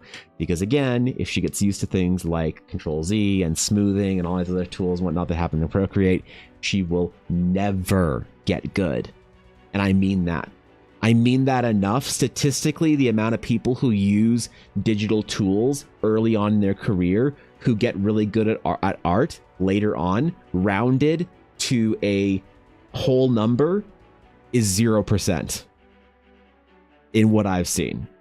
There's always an outlier, but generally people are always very limited based on what their skills ceiling could be, if they allow themselves. And what they do is that eventually, if they're serious, if they're pushing through, then they go back into traditional techniques and classical learning, and then they like make their improvements. They have to really go back and dig hard, which is really hard for people to do, to then like fix all the problems that you got from moving digital too early. So What if you're doing it for fun? The thing is, it's up to you. Do you want to be good or not? Like I used to say, if you're doing it for fun, and I mean this still, if you're doing it for fun, never do anything, never push yourself in the hobby more than you want to. Maybe you're the kind of person that really likes being good at things in life and you always want a challenge, in which case, go off young champion and take the challenge. Maybe you're the kind of person that works a super difficult job and you're burnt out and your dog's sick and your mom hates you and you just want to come home every day and play some World of Warcraft and draw like hot like anime girls. That's fine, man. Then don't do anything that makes it not fun for you ever. Never allow yourself with art, with digital art, to make improving at art take away the fun of it for you, ever. Absolutely, I believe that very strongly. However, it's up to you. Is it fun to be good? I don't know. You know, like there's certain things out there that I think are very fun to get good at and try very hard at. And there's things that I don't. You know? I enjoy optimizing the gym as if I'm like being competitive, right? So when I'm losing weight and still looking like a fat fuck, I go to the gym every morning. I work out as if I'm training for something very important. It's fun for me to do that. I like working hard, not just phoning it in. But there's other things that I don't care about being good at in life. You know, it's just fun to do it, right? Music, for instance. I'm not very good at it, but I like making music. I like playing my piano and shit. And I'm okay with not being really good at it. So it's kind of, you know, I would never want to train and study in a way that would make music like another job for me. I don't want that out of it. So it depends on what you want out of art, you know? And you just want to chill, have fun. In which case, hey man, grab whatever tools make it fun for you and fucking draw away and you know, find the sunset of your hobby and run towards it and have the best time ever. But if you want to be good, digital tools are a massive trap. Flavor optimism is a technical term. Yes. Yes. Okay. Got it. Welcome back, Steve. What's up, bro? Life's entertaining today, is it? I hope it's entertaining in a good way and not in a I got more meetings than I can count kind of way. You know? I hope that's your experience, but you know, I know the way it is. Aren't Friday meetings reserved for pizza parties only? I've never worked at a big corporate job, but the way Cobalt made it seem working for a big, giant tech company is that Fridays are for pizza parties only. Maybe I've been lied to. Maybe Cobalt and Atari sold me a vision of corporate America that wasn't true, and I have no idea. And I'll never know, will I? I think we can delete our delete sketch now, I think, right? Yeah. Yeah. We can just kill that shit. Get it out of here. Slap those layers together. Merge. Now we're working with just a couple little fill layers here, so. Pog champ.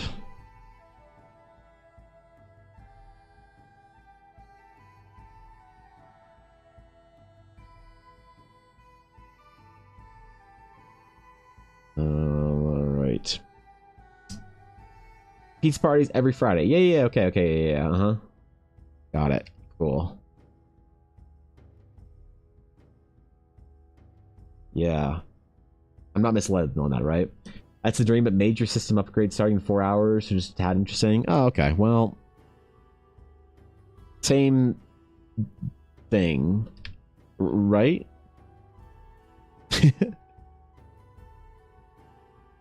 I should throw myself a pizza party on Fridays. I am my own boss. I realized that I'm a really bad boss for myself. I'm a very good employee, but I'm a really shit boss. I need to become a better leader in my organization. And I've been trying. I think I've been improving.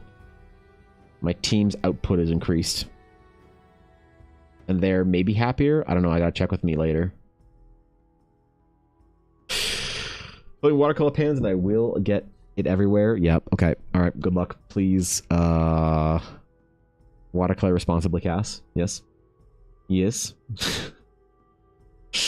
Mm-hmm. Mm-hmm.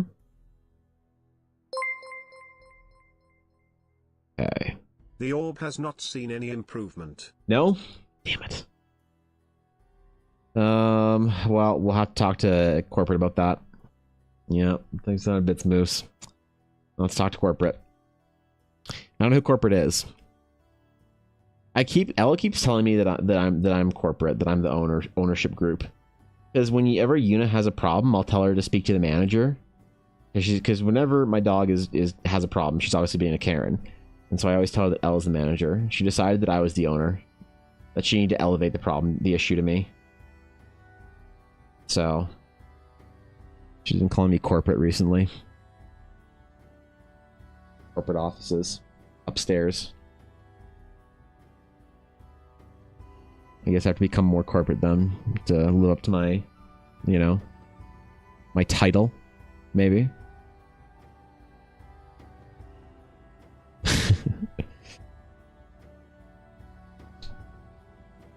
Photoshop feels like it's too confusing to me to draw in the drawing part. Need to look at more into that. Creative feels beginner friendly. I mean, it is very beginner friendly. I think Photoshop, there's a lot of that's one thing that Clip does very well, is Clip does brushes and organization really well. Photoshop, there's too many options for a lot of like brand new players on the server, as it were. But honestly, Photoshop is very confusing at the beginning, but I think that maybe like 2 hours of video tutorial on how to use the tools in Photoshop is actually probably enough. Like people I think overestimate how difficult it actually is to learn Photoshop, and they underestimate how quickly they can get a hold of it. The amount of people, of artists that I've like heard say they don't know how to make brushes, they never do, you know, Photoshop's too confusing, it's whatever, it's this is that. And I'll send them like a 15-minute tutorial on how to make brushes, and they're like, oh my god, my life changed. I can't believe I can make brushes now, you know? It didn't take much. So give it a second chance if you found that it's maybe a little overwhelming. There's some really great YouTube tutorials on how to set up your tools for drawing really easily, really well. And at the end of the day, all you need to know is file new and the hotkeys B and E. That's it. That's all you need.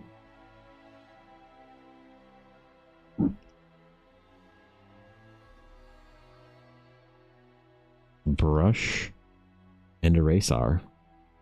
Everything is hidden? Yeah, it's a little annoying. It's a little annoying, I get that. I think brush Photoshop is way easier than CSP. Oh, is it really? Yeah, because like most people in Clip, they just kind of like buy brushes off the marketplace, right? Like I get the question. That's one of the most like common questions I get on YouTube videos or TikToks. If it's not a YouTube video or TikTok talking about something like different, like Critical Role, like on my Critical Role videos or like fan art video, I didn't get a single art question or comment or whatever. It was just all like people talking about Critical Role. Fair enough. But on occasional videos where I'm just talking more about the art or whatever, I will get people asking, what brush do you use, or what background do you use? And I always think, like, what do you want me to say? Like, what is this person looking for when they say, what brush do you use? I don't understand the question. Because, like, that's not an intuitive question. That I've never asked another artist what brush they've used, ever. Because it's kind of like saying, like, what is it like to me?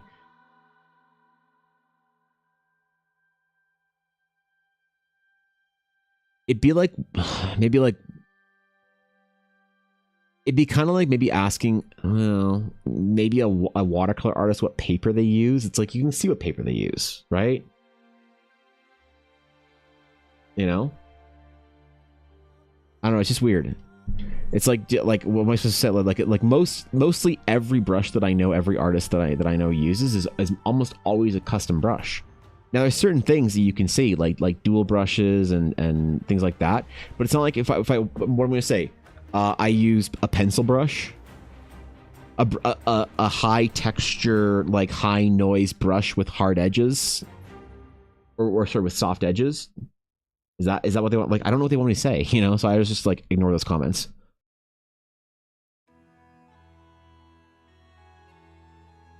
And it was explained to me that Clip users have like a brush library that they're hoping I'm using or whatever. I don't know exactly, but yeah, interesting. I didn't know that like making a brush in Clip was that much of a pain in the ass. I assumed it was like pretty easy, but I guess they're trying to like do it for you in a way. Then I don't know, man. News to me. Wacom tablet, no screen. It was cheap, and I was using it for signing contracts and some other things. That's cool. But I found the other day sitting unused and decided to pick it up drawing. Since I spent countless hours at work doing nothing, so I want to pick up drawing. That's awesome. Fuck yeah. The Wacom Intuos, or even the Wacom Bamboo tablets are phenomenal. Like, great. If you find Krita easier to use than Clip or Photoshop or whatever, then jam it. Like I said, it depends on how progress minded you are, but if you just want to like start doodling with it and getting like used to it and then drawing and making stuff and moving like further and further and further, you will know when you've outgrown a tool or when you want something different. And so like just have fun. There's no real wrong answer. Again, that was my opinion on like progress, is that Krita doesn't really serve a purpose, but I think that's a great idea if you've got some free time and you just want to start drawing. I think drawing is actually a really useful and good skill to have for people who aren't professional artists, because I think that drawing can be very, very relaxing, very therapeutic, very like chill. Now, obviously, when the pressure of your art has to like, you know, pay for your wife and kids and your life and your mortgage and your 3 dogs and your 2 houses and your, you know, 5 Teslas, you know, all stacked up on your 10-car garage elevator in the back, then art can be very stressful, because it's like you can't experiment, you can't try at anything. It has to be good. It has to be, you know, better. It's never good enough. But no, I think drawing is a great like thing to start doing for a lot of people. It's very useful, I think, as a skill too. So it's also one of those things that's kind of meditative, I think, because you can enter into a flow state when drawing, and drawing or painting is that flow state is like one of those things that you can sort of trace as having similar effects on the brain as meditation and breath work. It's the idea of your mind focusing on one thing and so entirely that everything else just kind of like fades away. And that's something that's very good for resetting our brain. So I don't always like draw or paint with like no music or whatever on. Like I usually like to have something on in the background. So I like long format stuff, Twitch streams. So I don't talk in Twitch streams. Like I'll watch a lot of different streams at night and like friends streams, and I'll be like, oh, cool stream, man. Like that was fun today. And they're like, oh, you were there? Why didn't you say anything? It's like, because I was so focused on what I'm doing that whatever, like I'll drift in and out of that flow state off all the time. So when I'm just like working, obviously not streaming because I'm like, you know, talking and stuff, but when I'm just working on my own stuff and just like in the flow state with some music on or a stream or whatever, I'll drift in and out of it and kind of like come out of it and for a minute and then like get back into it and forget that, you know, like my music playlist will end like a half hour ago and I'll just be sitting in silence drawing. And those are times when I think it's really good for the mind, the body, the brain, the whatever. Yeah. Good morning, Solesian. Good to see you, bro. Good to see ya.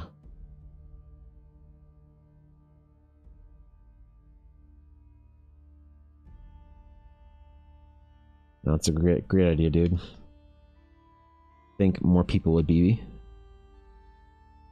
benefit from learning to draw than they think.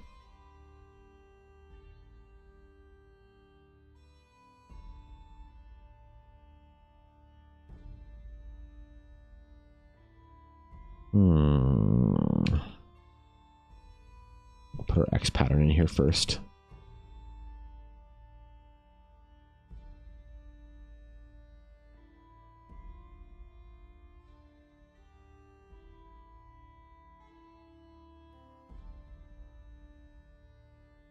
It resets a lot of the brain too. What's up, Azalea? Keeping creativity flowing. Yeah, that's another big part of it too. Bring up a good point on that. Having a creative outlet is like very necessary for a lot of people. You know, I think it's really good for the mind. Keeps your mind sharp. Keeps your brain thinking properly. That could be a lot of things too, like writing, music, whatever. Coding. There's creativity in a lot of things, but drawing is one of those things that, especially like conceptual drawing, you're drawing from imagination, drawing concept work. That's the kind of stuff that I like doing. Life drawing, representational drawing.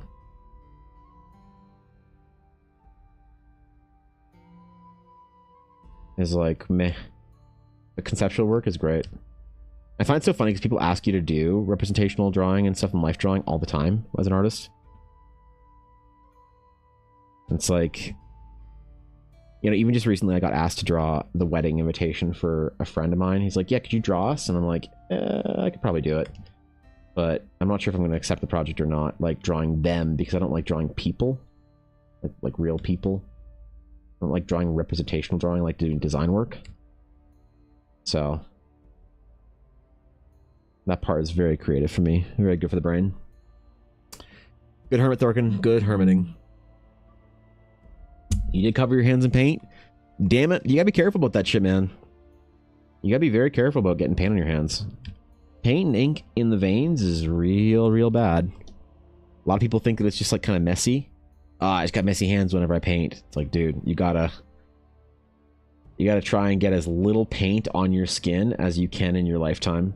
Like your life depends on it, because it kind of does. Gotta go wash that shit off, yo.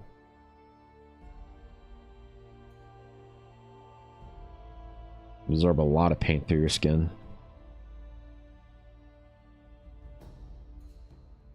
Proud of me, I'm eating breakfast.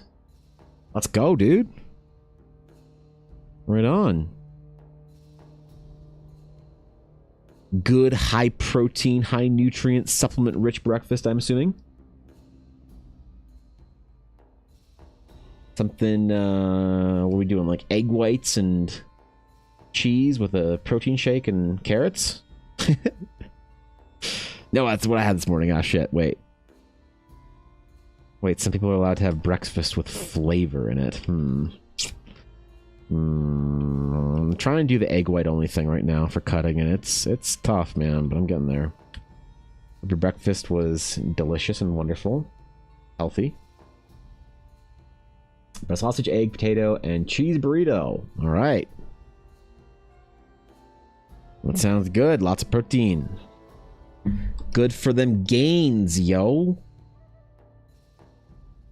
Good to make all that time spent in the gym worth it, Azalea. Gonna get swole, gonna get thick. Gonna get massive. A lumbering bodybuilder of strength and density. You won't be able to fit through doors sideways, or in any way other than sideways. Things thicker than your wrists and tasty? If you need to put on weight, then yeah, it's probably really good. You're underfed, then them calories, you're putting work in, Azalea. Proud of you. Proud of you for eating well. That's good shit. It's tough. It's tough if you don't like eating and you're not used to it. Getting the nutrients you need in. It's a difficult change to make, so I'm glad to hear you working in the right direction. Now you just gotta get a good healthy lunch or dinner in. Be good to go. There are massive gains in no time. New PRs on deadlift every week. Oh my god.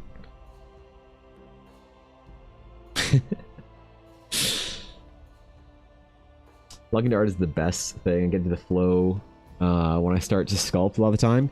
Yeah, it's a good feeling though, isn't it, Legion? When like time just sort of goes by. There's something about it, like the neuroscience of it's very interesting, but your brain really likes to be like singularly focused on one thing. And it always feels really nice when you can kind of nail it for a little while. I really love that whenever I like get like, it's kind of like you're playing like a sim. You just like tell yourself to work and then you work and you do the thing, you know? You're like, oh shit, you know, oh, I got the thing done. Like it's like very, feel very accomplished. I do anyway. Hearing paint is not breakfast. Yes, paint is not breakfast. So tacos for dinner. Let's go. Good shit. I miss tacos, bro. I can't have any spices basically anymore. So I haven't had real tacos. Last time whenever I make tacos, I make ground beef or ground turkey. And then I'll put salt on it. Okay. And then I'll put it in a taco shell with cheese and lettuce. Yep. Oh yeah, man, it's luxurious. I'm feeling crazy. I'll do a non-keto wrap. I'll do a flour tortilla. Oh my god. If I'm feeling really dangerous and some reckless abandon, I'll also throw some sour cream in there. Ooh, you wouldn't believe it, Rocking man. that stash like a sir. What's up, Dialong? Thanks, bro. How'd you like it? I'm actually growing the beard out. Gonna try the Robbie Damon. See if I can get enough facial hair in this year to do the Robbie Damon. So I left the stash and the goatee extra long, and so I'll grow it out for another couple weeks and see what I think. I usually do this once a year. I'll grow everything out a little bit and see if I can pull off something to change things up from how I've worn my style of hair and face for the last, I don't know, 20 years. You know? Starving artists are not starving from lack of money. They starve because they're stuck in drawing, painting, focus mode, and forget to eat. I mean, the first 4 years I started doing this, I was definitely starving because of inability to purchase food. No, that was definitely the issue. I am not the kind of person that will get so locked in and forget to eat. When I was 300 pounds, dog, no one was accusing me of being a starving artist. 100 pounds ago, ooh, I was a big boy. No one thought that I was starving from anything. Yeah, that's the way it goes, man. The way it is. Why is my... oh. I'm on type layers. I really gotta unbind my type key. Holy, I don't ever need that. Ever. And yet here I am. Constantly regretting not unbinding it every stream at least once. Your food tends to be unhealthy though. Yeah, it does. But that wasn't the issue for me. The issue for me is that I had a major fucking, like, addiction to food, bro. That's how I learned to cope with, like, anything being wrong in my life when I was young. Just buy food. You know, as soon as I started, like, getting my own money, oh, man. As I started making money and going to a job. When I was in art school, I would take a break at mid-morning, and I'd go to the vending machine and I'd buy a bag of chips and a candy bar every single day. Every single day. Monday to Friday, I'd buy a bag of chips and a candy bar in the morning, and then I'd go for lunch and we'd eat fast food, obviously. And that's what you do in when you're in fucking college and shit. So we eat fast food. We'd eat, like, you know, Korean or like Edo or Japanese or something like that. But it's all like trash. And then in the afternoon, then I'd also stop by the vending machine midway through the afternoon, and I'd get another, usually like a pop and a candy bar and stuff like that. So I developed the worst habits, man. And I didn't start kicking them until about like 2-ish years ago, you know? Man, they still haunt me, bro. When I get stressed, I get them cravings back.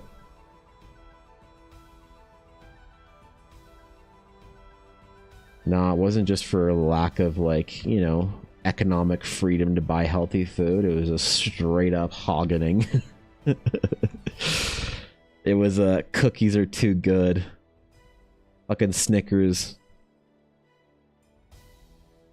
Yeah, I wish I could say something like it's because I couldn't afford real food or whatever.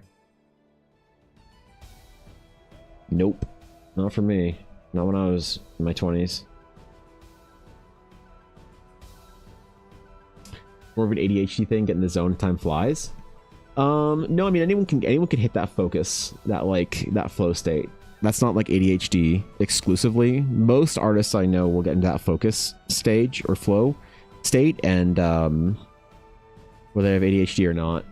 Yeah, I don't think maybe it correlates a little bit to hyperfixation, but I don't from what I've seen anecdotally, it doesn't seem to be that much of an impact. So think about this morning, the average meal at McDonald's like 750 calories, which is fine if you're a man on a 2,000 calorie diet.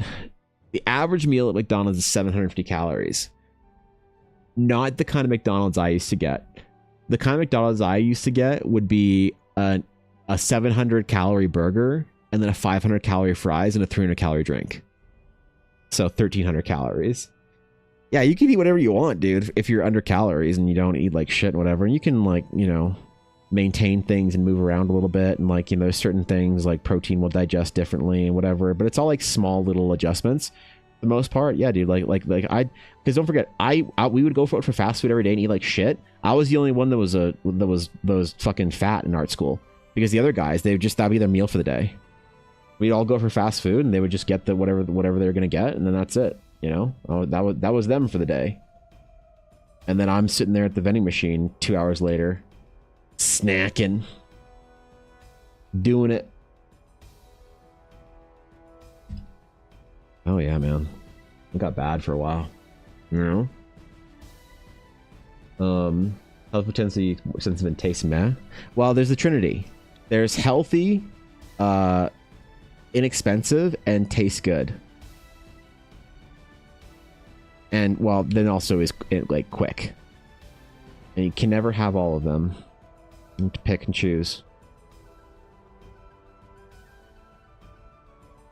I choose healthy and inexpensive right now.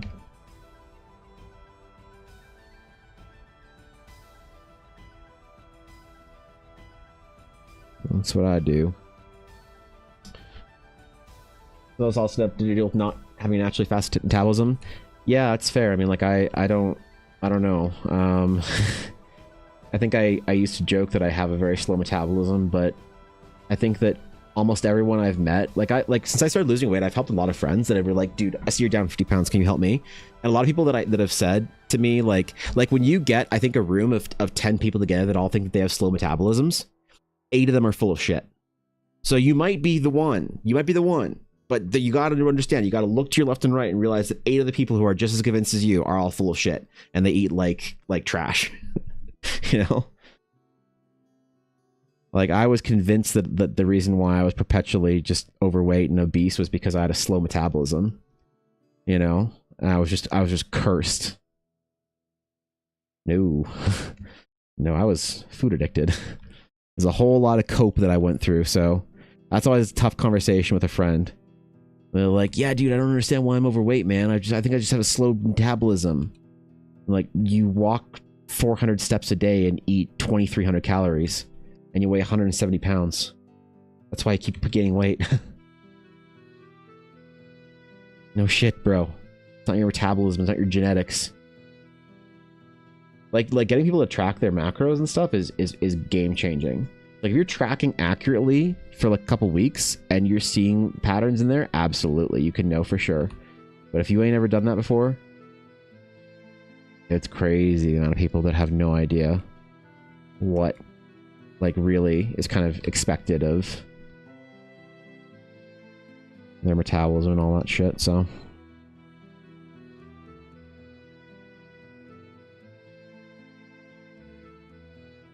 look at our handsome elf here with his exposed V-neck. The meals are probably not a very difficult choice from fast food. Yeah, they were. Yeah. Yep. Yeah, it's like their idea of a breakfast lesion was probably something like, you know, some like a fruit and a yogurt or whatever. My idea of breakfast was my vending machine fucking binge in the morning. So, mildly active person, men 2,400, women 1,600 to 2,000. Yeah, and so it doesn't matter. I mean, like, for height and weight and whatever, it all changes. But, yeah, I mean, look, I think that there's so much, no matter what you believe in when it comes to, like, health, science shit and food and whatever, whether you're a carnivore, a herbivore, a fucking keto, no gluten, whatever, you can always find some scientific data to back up your bias there. So it's why I think that like, it's very difficult to comment on, but I always try and be pretty resolute that at the end of the day, calories in, calories out is the most important thing. You know, if you have like more protein or whatever, or you're fasting, that can adjust it a little bit, sure, 100%.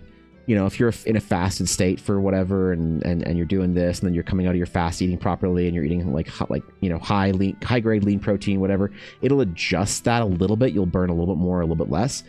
but not enough typically to discount the chief rule of calories in, calories out.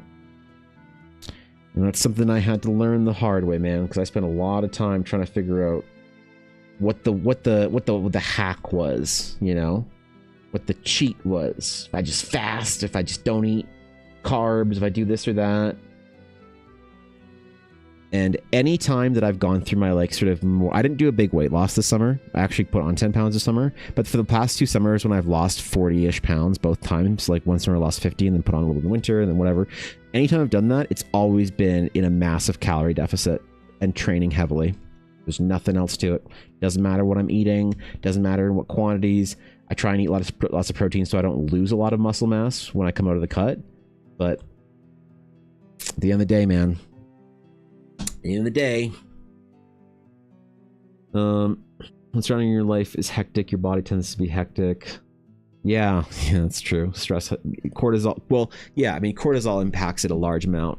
Like if you're curious the science of it, your cortisol will also prevent you, because like if you're stressed out and you got a lot of cortisol and like adrenaline in your body and stuff like that, often it will prevent you from losing weight easily, and it will lower your energy rather than burning more calories, because it thinks that there's a threat that you need to prepare for, right?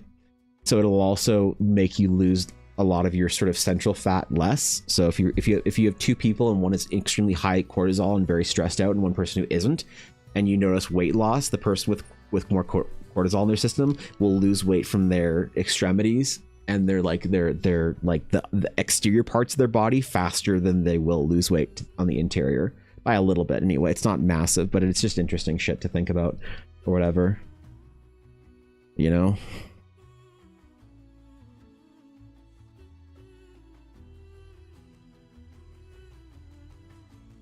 It's pretty simple. It's not easy, but it's simple. Train every day, walk a lot, train cardio a couple times a week, lift heavy, live long, man, be happy, eat well, eat clean. Just hard, man. It's hard because I built terrible habits for so long. You know, they weren't all my fault, but they were my responsibility to fix. You know, once you're obese, you have to control your diet the rest of your life. You'll gain it back. Yeah, if you're obese for long enough, your body thinks that that's the default. It's manageable though. I think it's manageable. I thought that I was basically screwed, that I would just like always be overweight and shit for the rest of my life.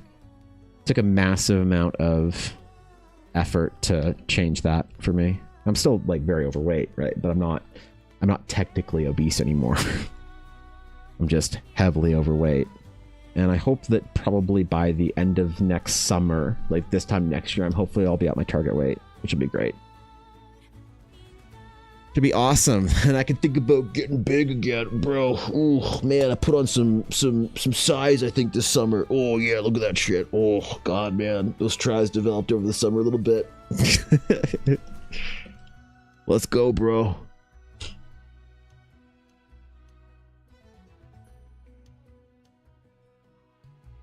Even though I didn't really lose any weight this summer, I did train a lot, which is nice. I just didn't get my deficits in order.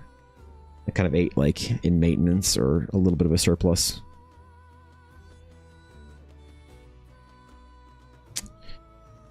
New layer.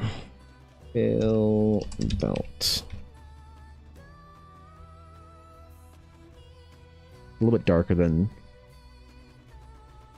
the other layers, maybe. See if we like it.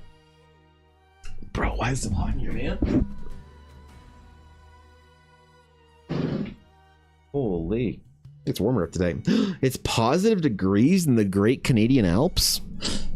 Oh my god. What is this world? It was so nice when I took the dog out yesterday for like her last walk of the night. I was like, damn, bro. I had my toque on, I had my boots and shit on.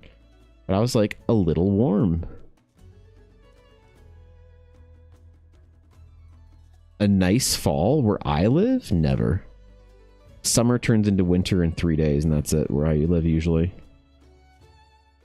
It's already snowed here twice, so. ski resorts are all getting snow.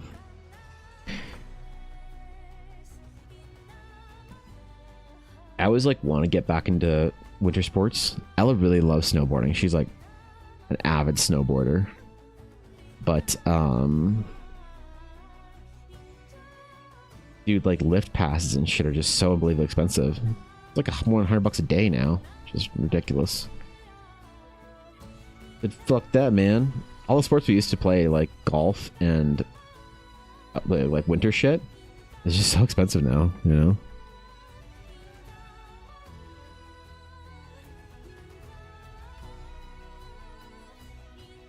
I don't know if this year will be it.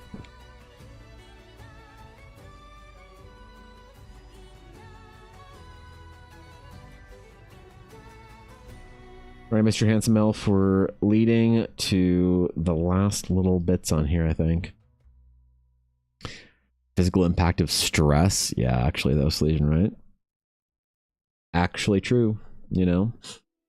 There's ice on my windshield for the first time in the season. Damn. I'm ready to scrape a couple times. That's like a ah shit moment, isn't it? You park outside and you get that ice going. Oh, damn. Sitting there scraping, seeing all the nice clean cars drive by. Yeah, I was mad about it. I was mad. I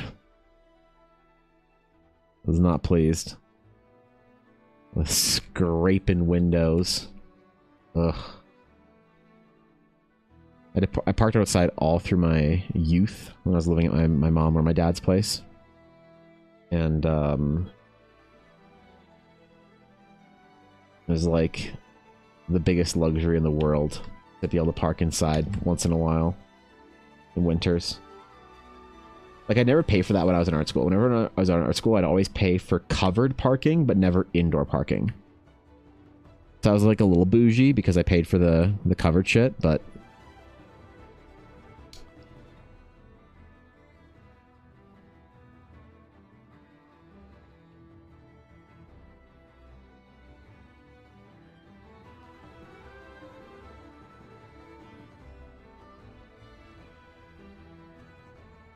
all right, I think we're about good on our boy here.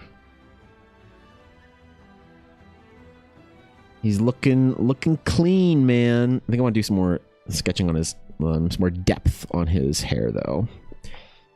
I wanted to tone back the fill layer, so I need to increase the amount of sketch and hatching on it. You know, that's maybe the last little focus here on our boy.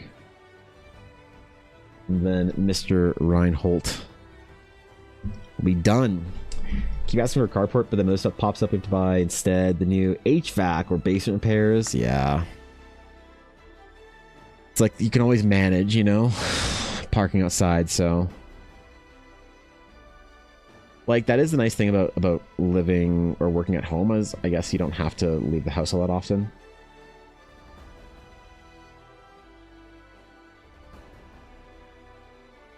But when I was living here and going to like do stuff, like I think the last like job I had where I had to go in every single day was at the game store.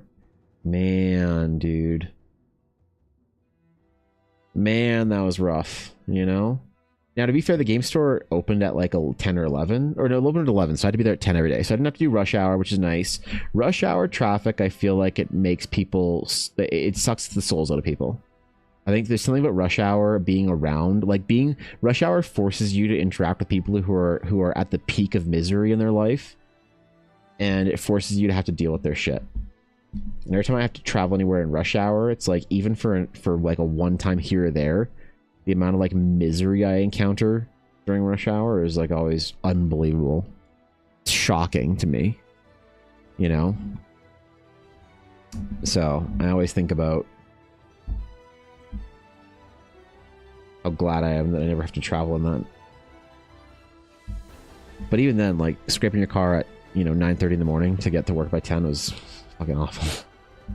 Or the worst is when you stay late and you have to scrape your car at the end of the day. Oof. Oh. When it's like minus 40 and you have to go out and start your car every hour or whatever, Let it run for 10 minutes. Usually I do that a couple times a year, but still. No plug-in.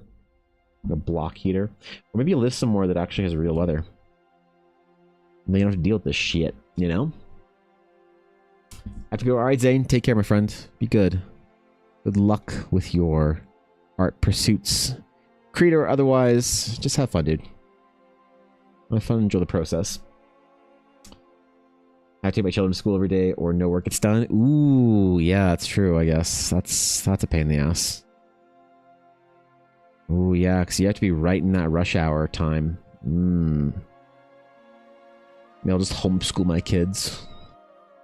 I was homeschooled for 2 years.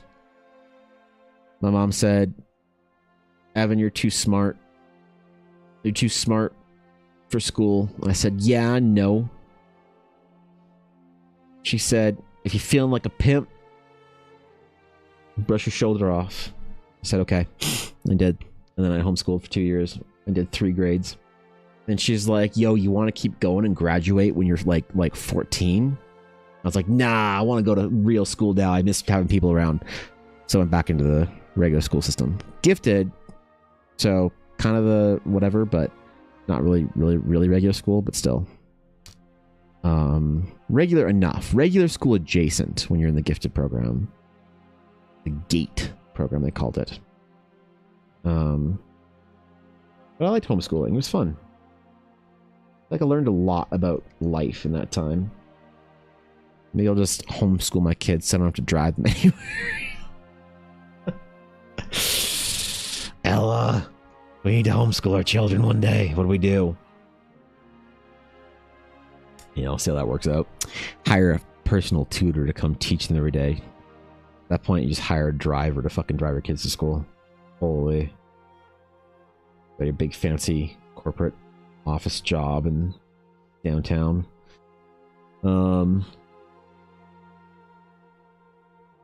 of the things that makes me glad I didn't drive, or I don't drive. Oh, really? Yeah, the rush hour thing. Well, even just existing in rush hour is just awful. Even just existing in it, people are so like upset and mad with their current life or career or whatever. They get in their car and they're just completely changed into a different person. And the problem is I know what that change looks like. I know how it feels. And so when I see somebody who's like really mad in rush hour and doing dumb shit and whatever, and like, yeah, they're all angry and shit or doing unsafe stuff or whatever.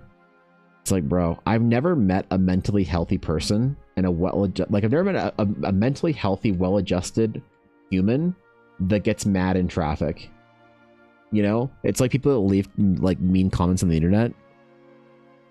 What's the whole joke is that like LeBron James isn't leaving shit comments on YouTube. Anyone who's actually like doing anything with their life isn't like hating people on the internet. But the same thing I think is true with traffic. Never met a happy person that gets mad when they're driving. Take it out on others. They see it in some people I know when they drive. Yeah. I mean, I never got real mad, but I'd always feel myself getting like agitated and irritated, and I always have to like calm that shit down. And when I was like driving in the school, like rush hour, like I was miserable when I was in school, and so I felt it. So that's why I empathize when I see somebody like all mad and shit, and they're driving around, they're trying to like race home and doing speeding, being unsafe, honking their horn, getting all road rage and shit. The problem is I empathize. I know what it's like to be that fucking mad and miserable, that you just cannot take the inefficiencies of traffic. You can't emotionally handle it. You don't have the patience to it. You don't have the capacity for it or whatever. I get it. It's one of those things that like you sacrifice a lot of stability and safety by working for yourself, but you also gain other benefits, like not having to do rush hour traffic and shit like that. You know? Like, mad people try and kill me. Yeah. I mean, that's the thing is even then I try not to get mad, because I think just getting mad, letting it get to you, getting all heated and stuff. I don't get mad for like any reason now. When I see someone do some dumb shit that like even puts me in danger, I don't get mad. I don't let myself. 'Cause I used to. I used to be all mad. Eh. Not much that other people do makes me mad these days. I used to be so worried about other people in life and whatnot. That's why I don't like get into like current events and shit all that much. So everybody's just mad all the time. You'd be like, bro, are you mad? Aren't you mad about this thing? I'm like, what thing? This thing, it's the thing that right now everybody's mad about. It's like AI art or anything like that. But like, bro, aren't you mad about AI art? I'm like, nah, I don't care. So you support it? Nah, I don't like it. So you're mad about it? No, I'm not mad. I'm not mad because I know how mad I can get about dumb shit. I can get mad about dumb shit, man. I know how mad about dumb shit I can get.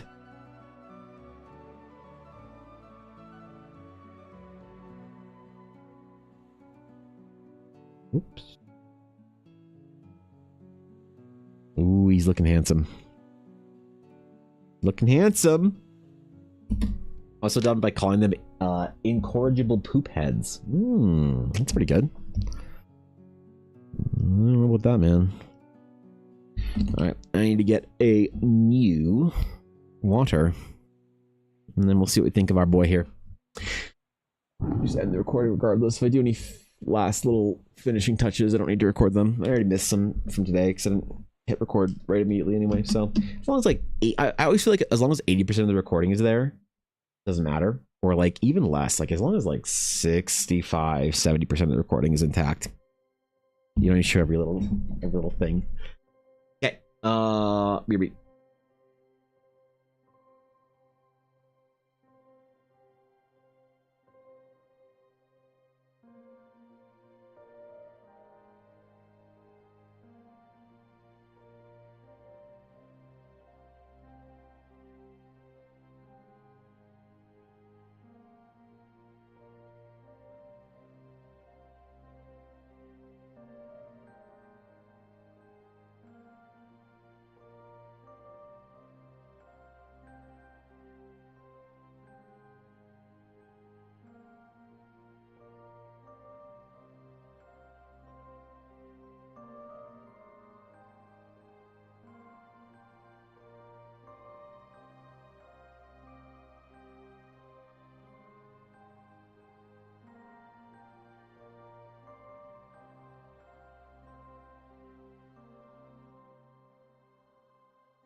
All right.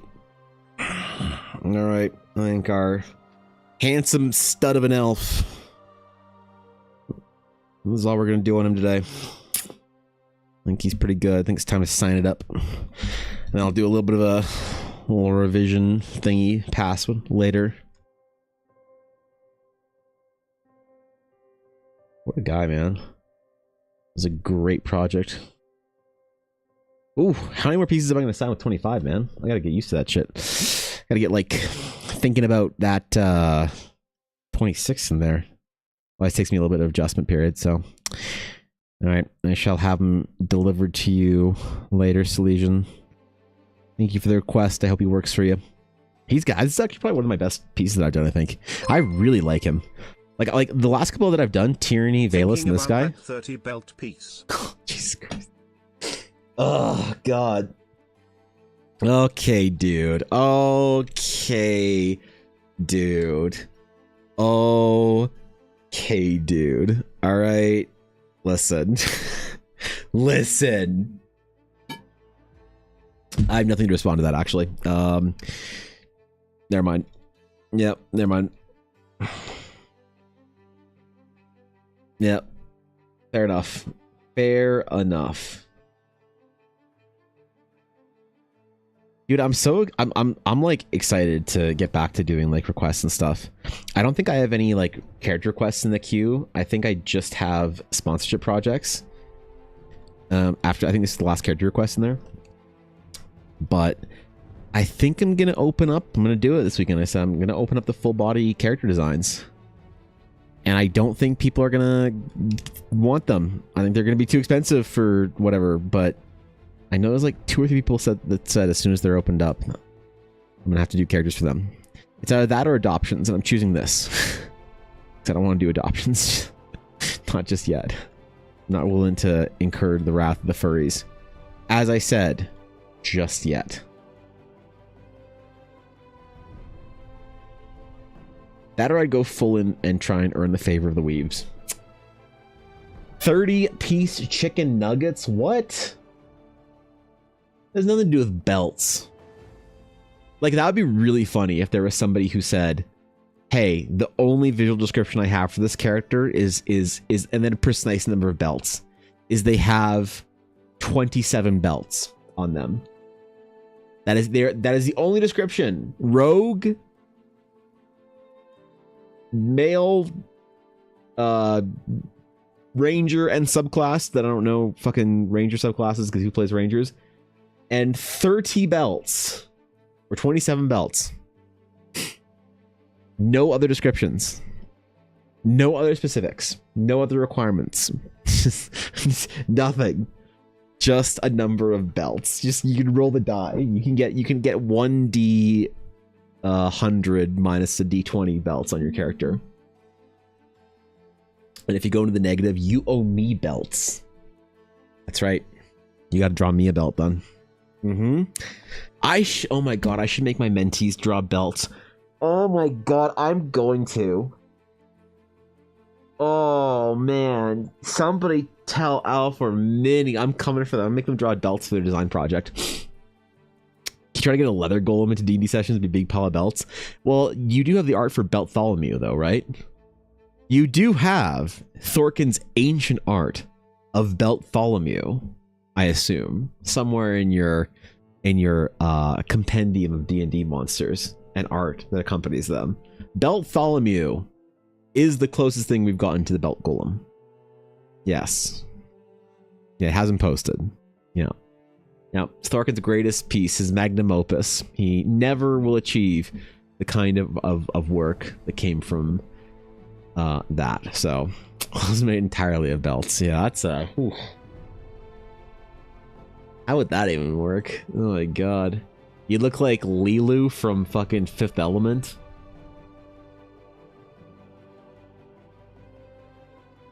Oh god, that's what I couldn't post online. Artificer Hero's whole thing is belts, yeah.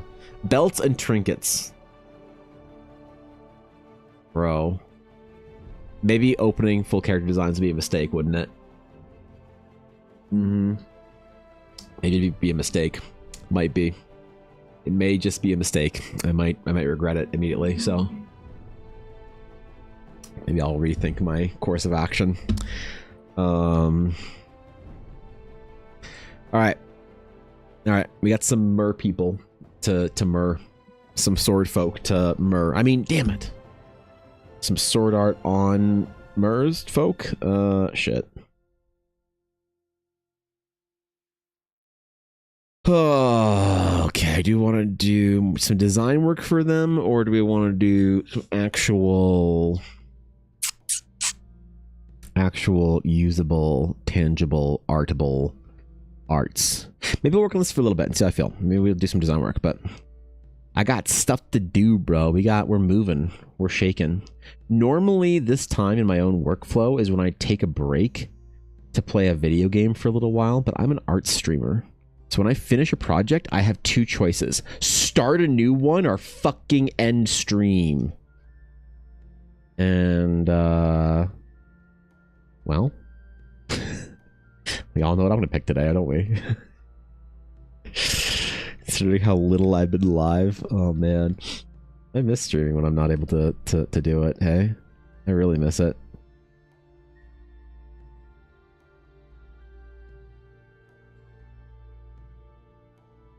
You guys just see the awkward process of me designing and creating a brand new portrait and see why I do it off stream typically. You know? Sword art on fishing line. Ah, shit. I deserve that. 600 bits of Durio. How about kelp whips and seaweed nets? You know, I am actually staying away from the tropes of undersea organic materials. I'm staying away from the use of kelp and seaweed as motifs or materials, and coral and fins and that kind of. I'm staying away from it. Their whole vibe, in a lot of ways, is going to be centered around ornate jewelry-like design that looks in some ways, or at least feels in some ways, like it represents the waves and the crashing waves in the ocean. That's why a lot of their jewelry has like really ornate, kind of like aggressively sharp, but like sort of cloud-like filigree on it. You know, that kind of stuff. So I'm gonna avoid the whole seaweed, coral, seashells side of merfolk entirely, I think. And we'll see if it's a good or bad decision. It may be my undoing, but it shall be my undoing, for there are no others.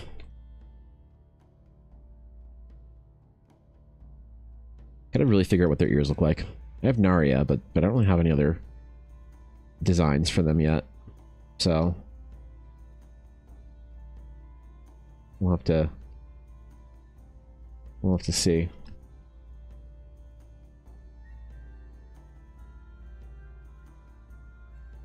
Squishy. Squish. I figure what they're wearing though. What kind of armor should they be wearing? So she's gonna be more of like an Imperial Guard type. So cool, kind of like armor. Do I give her armor, or do I give? What armor do we go? Narya had like these cool kind of like wave type pauldrons and stuff, and like different like kind of plates on her. Let's do something along that vibe maybe as well.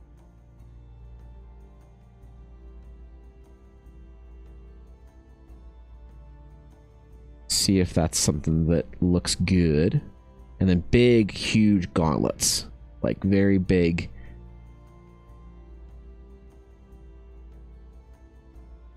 Ornate.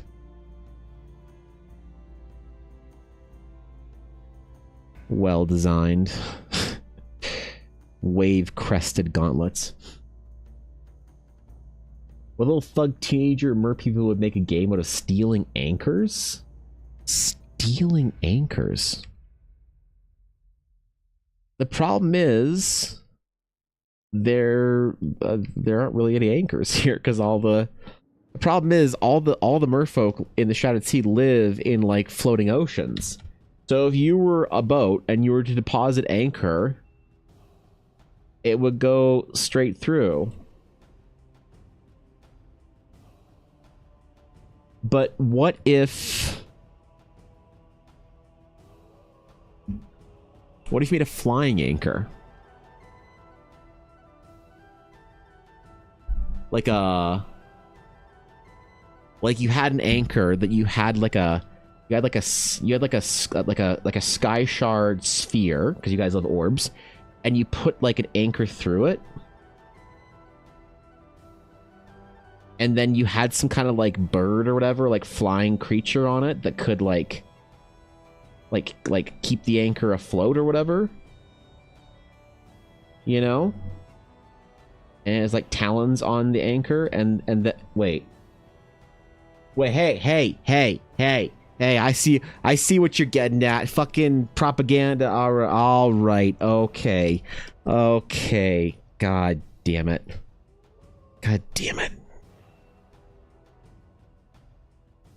Yeah, great design, best design. I almost got had again. Oh, I gotta watch out, man. That's a nice design. Oh shit, man, that's a great emblem. Someone should use that for something.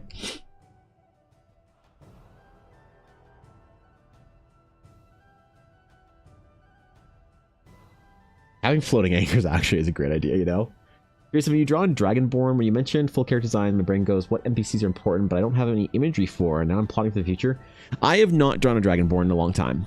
So Dragonborns I consider to be a challenge, because Dragonborns are, in my opinion, they sort of hit an uncomfortable uncomfortable issue that I think a lot of other D&D like anthro kind of like races, species run into, where Dragonborns are more or less giant angry dragon heads for the most part.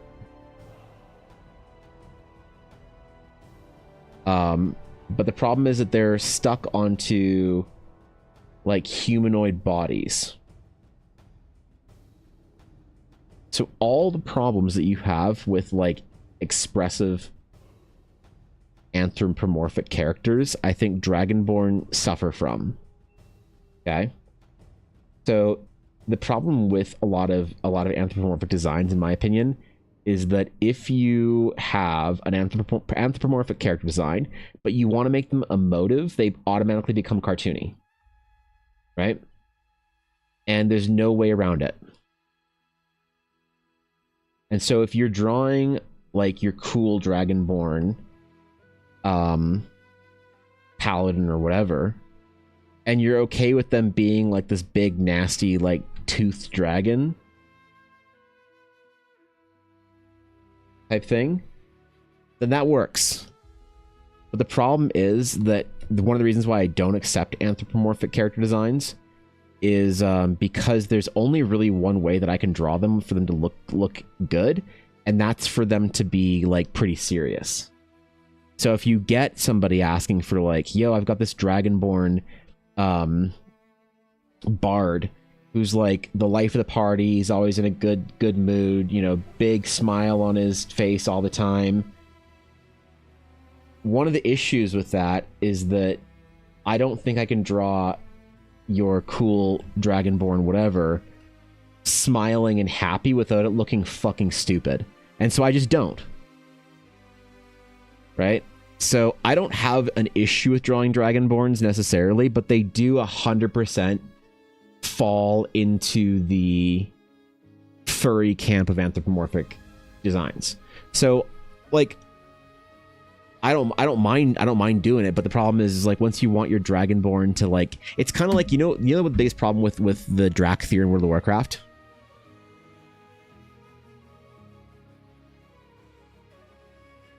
People hate the Drakthir in World of Warcraft because they were drawn by a furry artist who works for Blizzard. And I say this as I'm giving facts, I'm not making judgments. She's a great artist, and she was like the lead concept designer on them, but the Drakthir were created and developed by somebody who had that tendency to make their characters more expressive. And when you're taking an animal that is not expressive and you make them expressive, then you get into the cartoony problems, issues here. And so people hate the Drakthir because you had all sorts of cool dragonborn, like mean dragon dudes that you could have done for World of Warcraft, and they instead they chose this like kind of furry adjacent dragonoid type thing. So that's kind of the issue, I think, with a lot of these is there's no difference between this and like a lizard person. She's got different like horns and shit. So typically I don't do Dragonborn for that reason. I'm willing to if somebody out there is like trusting in me to make them look like a big mean nasty dragon dude. But like if you want me to do a Dragonborn, they're gonna look more dragon. So I guess proceed as caution if you like the way I draw dragons, like nasty, kind of like mean looking, tough, whatever. Then yeah, I have no problem with it. But I just think most people want their characters to be very expressive and stuff like that. So I just don't deal with it because like it's just a challenge that I find people are generally more unhappy with than I would like to be concerned with, and then I have to do more revisions to make sure that they're happy, and I have to work harder on the piece and put more time into it. So like I don't want to include Dragonborn in this, but my whole thing is that like for anthropomorphic designs is that like I will do them. The furries just can't afford me because I say it costs double.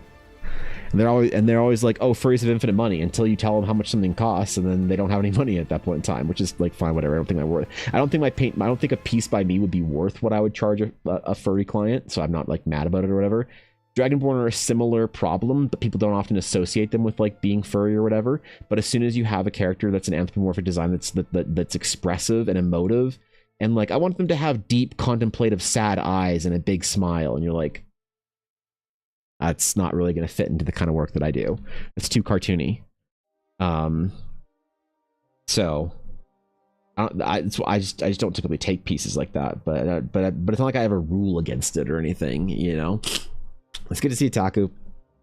Yeah, I mean, the more stylistic you are with your work, the more down this sort of derivative kind of path you go from sort of like classical concept art, the easier it is, I think. And I'm not very far down that path. I'm not far enough down that path for it to not be weird. So that's why I don't typically accept those kind of pieces or whatever, those kind of projects. Like I would, with the caveat of, okay, but they're going to look more dragon than anything else. They're going to be like nasty dragonborn, nasty dragon, mean looking dragons, right? Like if you like the way I draw dragons, you'll love the way I draw dragonborn. If you don't like the way I draw dragons and you want something more relatable, whatever, expressive, like Baldur's Gate style dragons, maybe, I don't know. Well, the D&D Baldur's Gate style dragon doesn't look that bad. It's actually pretty. The Dragonborn in Baldur's Gate's like pretty good. It's not all that cartoony at all. But yeah, I'm not entirely sure. I'm entirely sure how I would do with it. So we're gonna loosely base the armor on both of them off of Narya's design, because that's our sort of prime influence here for Merfolk, the Azael. Fairy Dragonborn, man. That's an abomination. Oh, God. This way I do Dragonborn is to be more draconic than furry-esque and playing with the shape language. Well, it depends on how far down you are the derivative track. If you're just drawing fucking, like, lizards with horns and shit, then yeah, it's fine. But lizards can't smile. Your dog doesn't know how to smile. I'm sorry. I'm sorry, guys. Your cat doesn't smile. Your rabbit doesn't smile. Your dog doesn't smile. Wolves don't smile. I mean, maybe dogs, like, kind of can a little bit. Maybe cats can a little bit. But it's not in the same way, right? It's not the same emotive, emotional, whatever. And a lot of people think they're like, oh, well, I'll just have my lion man be smiling. It's like, kind of hard to do if you're like not very stylized in your work. So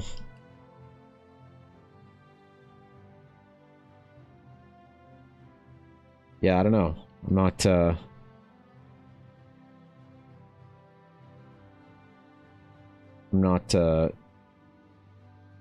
like super keen on it, but also I'm not like looking for work when it comes to Dragonborn, but if somebody asks me, and like, I'll do it.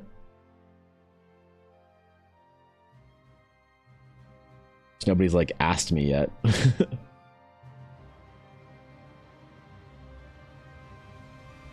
I think though that like I have a bit of a reputation. Like I don't think people would ask me to draw monsters, so or monstrous like races. Like no one ever asks me for things like kobolds, bugbears, whatever.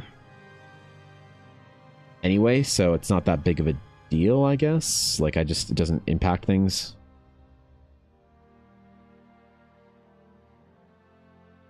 All that often for me.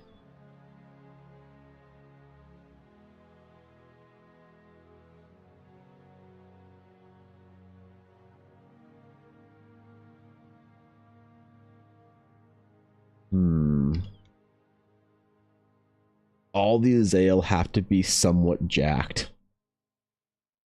They're very lean. Because fish don't collect much fat. They're all gonna be pretty lean, man. I keep thinking about doing something like the huts of Eldara. Like just this like race of extraordinarily like, I don't know, blubberous, like northern kind of like hut like people. Somewhere off in one of the other worlds of the realms or whatever.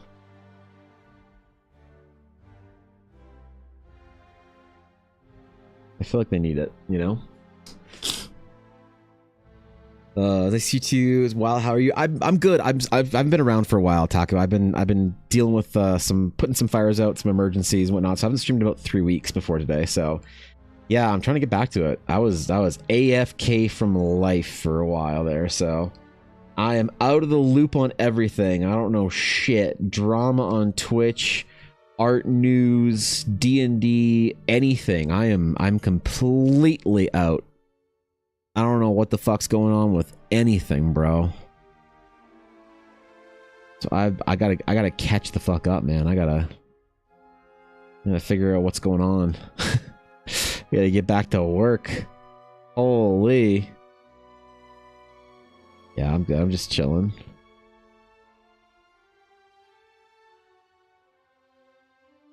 Oh, why am I not recording this? Fuck. I never record the sketch, so anyway. Accepting cushions, by the way, I think I'm gonna do a portrait of my new character anyway, but I'm curious. I think my coffee has openings. I'm not accepting formal commissions, Croc, with like revisions and all that stuff, but my coffee, I open a few slots every month, and I don't think I opened any October slots yet, so I probably should check. Because I think people are expecting me to have slots open every month now.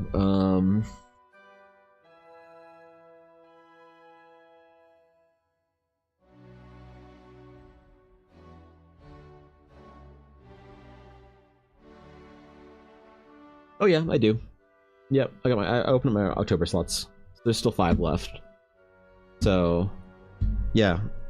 If like full commissions, full proper whatever commissions, no, those are on lockdown for at least a couple more months. So, if you're extremely particular about what you want and you want to like make sure we get it right and do like revisions and stuff, and you're willing to pay the extra sort of commission adjustment for that, that's awesome. But those are probably something I'm not going to be able to open up for another probably like December, maybe January, depending on how much I'm feeling like putting in hours on that kind of stuff versus Eldara. Yeah, maybe we'll try doing the full body ones and just seeing if people like that shit or not, because I miss doing like bigger designs. I just obviously those are more substantial projects and I just don't have time for that shit. So Peter, but also don't know shit. Fair enough. All right, I'd still trust your opinion more than mine right now, Taku. So I trust your opinion more than mine most days.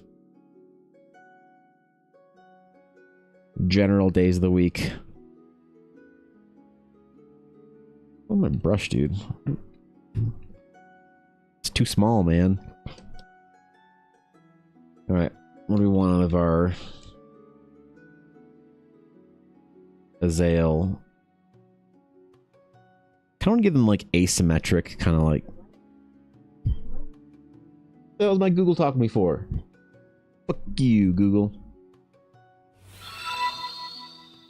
I don't ask you shit. I know this guy's gonna be a caster. I'm still making him jacked though. I'm still making him jacked because he's an Azael. Werewolf Maggie, thanks for the follow. Appreciate it. Welcome in. Good to have you, my friend. We're still making him unfortunately jacked. Why? Because he's an Azael, dog. And that's what they are, is jacked. What are you doing? Art at your own pace, on your own terms. Yeah, I've just got so many Eldar projects to like commissions this year have been mostly requests because I've got just, like I said, way too much stuff to do for Eldara. You know, I'm not going to open commissions up or anything like that until the stuff that I've promised to myself that I would do for Eldara is like done, in the works, whatever. And a large portion of that is the adventure in people's hands, fully published, properly available, everything. Yeah.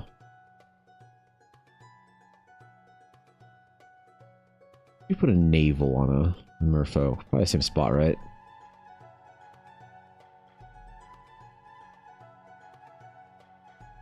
Like, I don't know how to, like, I feel like putting his fin, or his, like, fin, whatever, section too large too quickly would be feminize his hips a little too much, so we gotta figure out how to make a masculine fin transition. In that classic bodybuilder, Mr. Universe, or Mr. Olympia physique. The tapering and the widening. As long as it's low enough down that it would be where his thighs start as opposed to where the hips start. Like for our mer ladies, their hips will carry through with the fin more so than our dudes. Probably makes sense evolutionarily how they would form as well, so.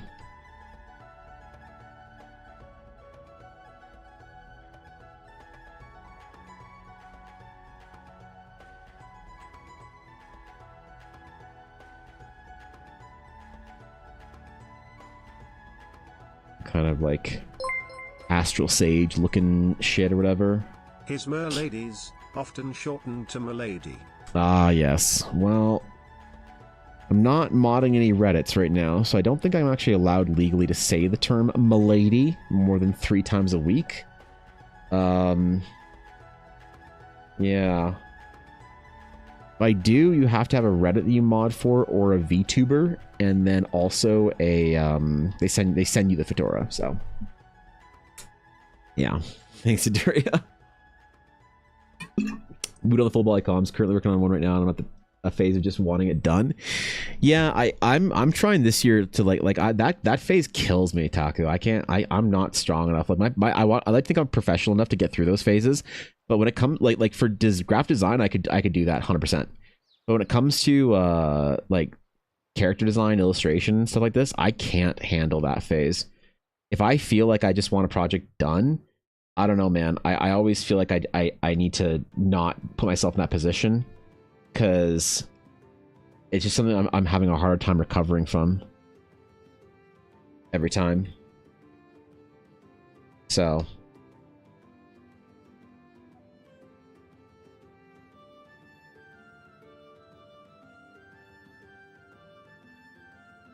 maybe give him like some kind of a gauntlet or whatever, or arm thing on one arm and kind of jeweled whatever on the other. Asymmetry is going to be important for them, I think. They're going to be a people of asymmetric design.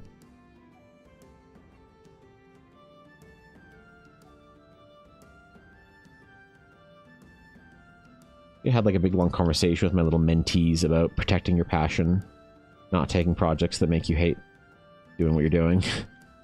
Something I've had to learn the long and difficult way. Still not quite there yet, I don't think. And to push through it and have a good music and snacks to survive. Yeah, that phase is well. That's the thing about requests. Like that phase, I find is only almost always the revisionists. You know, whenever you're part of the people that just want to revise everything that they've ever done and go through as many revisions, because I don't charge extra for revisions. I just trying to work people with people that sound like they would want a lot of revisions. Man, that's such the nice thing with the requests, is that there's just none of that. Somebody gives me a design idea and they can be very like people that it kind of weeds out a lot of people that would be like that, you know? Like sorcerers can be very reasonably jacked. Don't ask me to explain. It just feels right. I think so, right? Like, hey, if charisma doesn't tie to aesthetic, symmetrical attractiveness, then strength shouldn't apply to jackedness either. Okay. Right. Got any model updates? Do you? Wait. Where? Where are they? In the group chat? Are they in sandwich chat? Are they in TBK plans? Are they in You are not helping, Ashy. I didn't need... Okay. Okay. Alright. Yeah. Okay, well. Thanks, bro. Yeah, no, that's great. Wow. I would show on stream, but I since I'm on Twitch, I know I can't show uncensored VTuber feed. Even if it's just drawn, you still can't show uncensored feed on the internet. So, yeah. Wow, you got them grippers out. Holy, glad your model's progressing in the important ways. You know, glad that there's design updates that we don't pog at that, Nick. Oh, okay, that's great.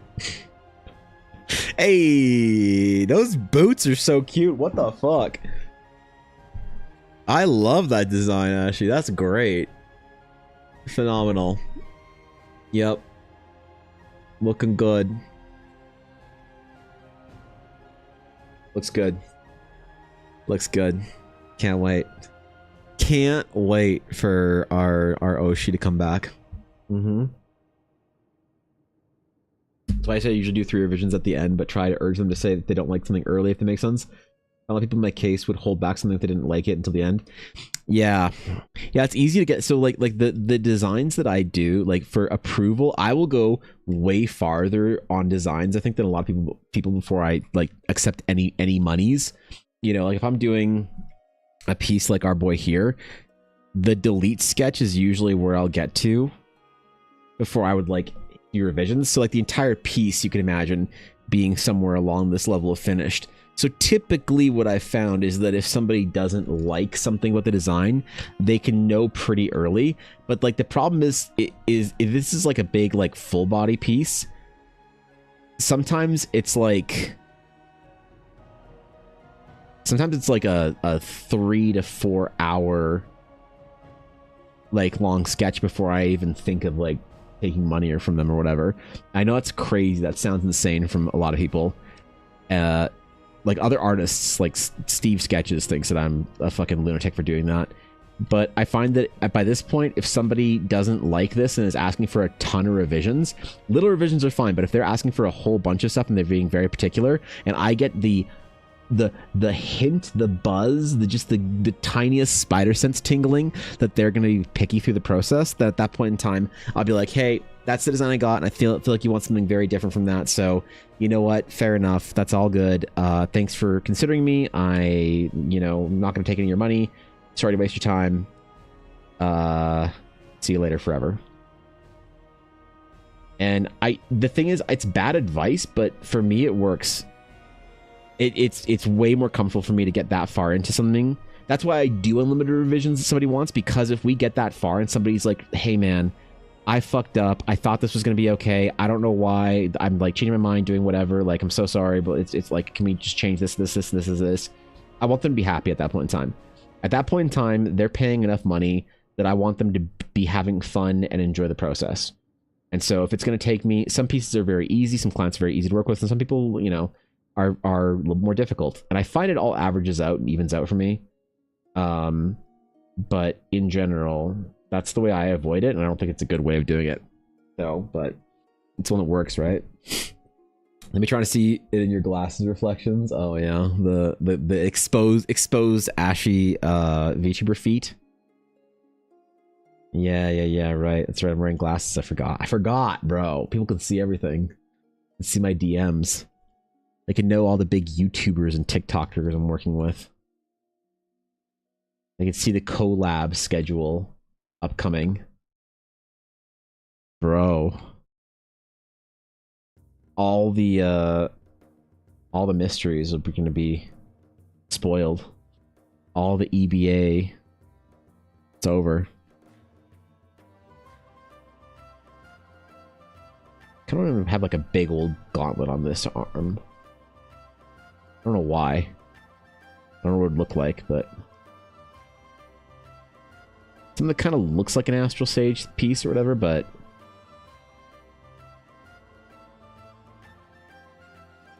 not quite, though.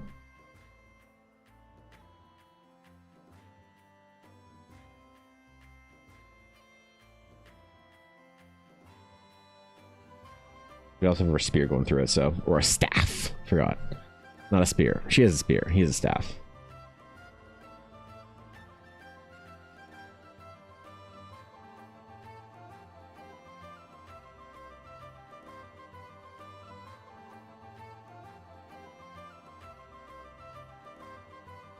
Or chain or something. Leading up to some kind of... weird... asymmetrical pauldron type thing. Because since they're underwater, there's not going to be much fabric that they're wearing. Most of it's going to be metal. Like, they're jewelers, dude. They wear expensive metal. That's what the Azael are all about. They love that shit.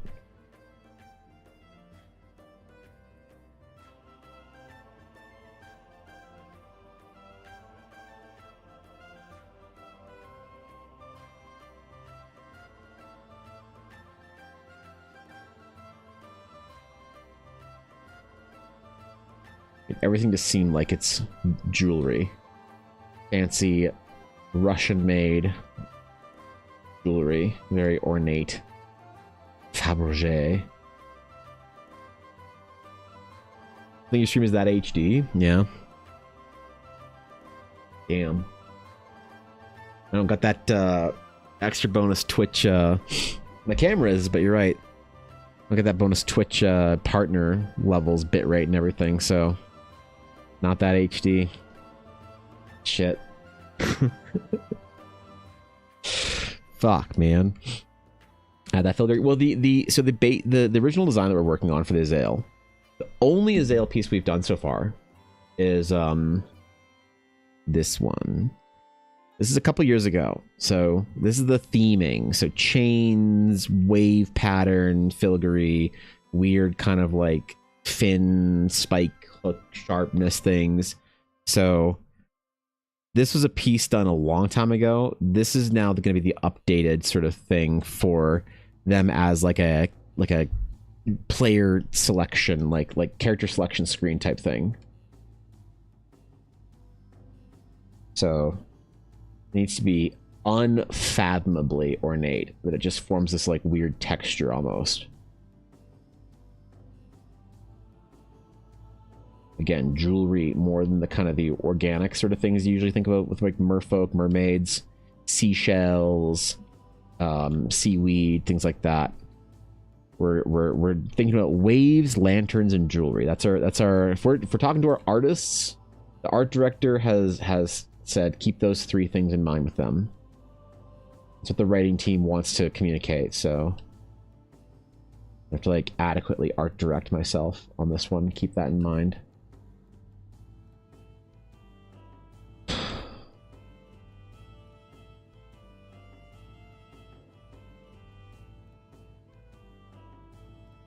We shall see. Oh, bro, I gotta stretch, man. I haven't stretched in a while. Oh, God. Where's my stick? Where's my stretching stick? Shit. I don't have it. I gotta just get cat paw. The physio said do this every 20 minutes. Every 20 minutes, if you can believe it. It's honestly helping, though. The physio I've been doing, being really good about the gym, everything, like it's making differences. So can't complain that much. I can't complain at all, really, at this point. I mean, I can still whine about it, but I'd be dumb to, so.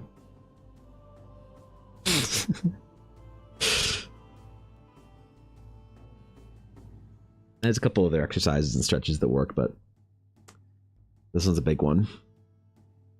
And it looks so dumb, though, right? Those older nerve stretches. Yep.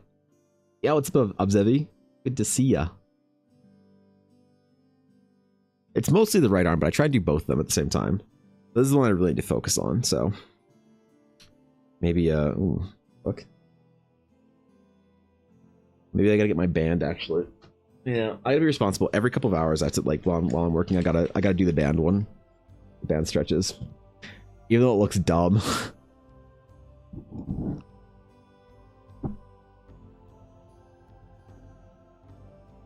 Still gotta do it. Keep that form and pinky from hurting. Not have to do those expensive injections.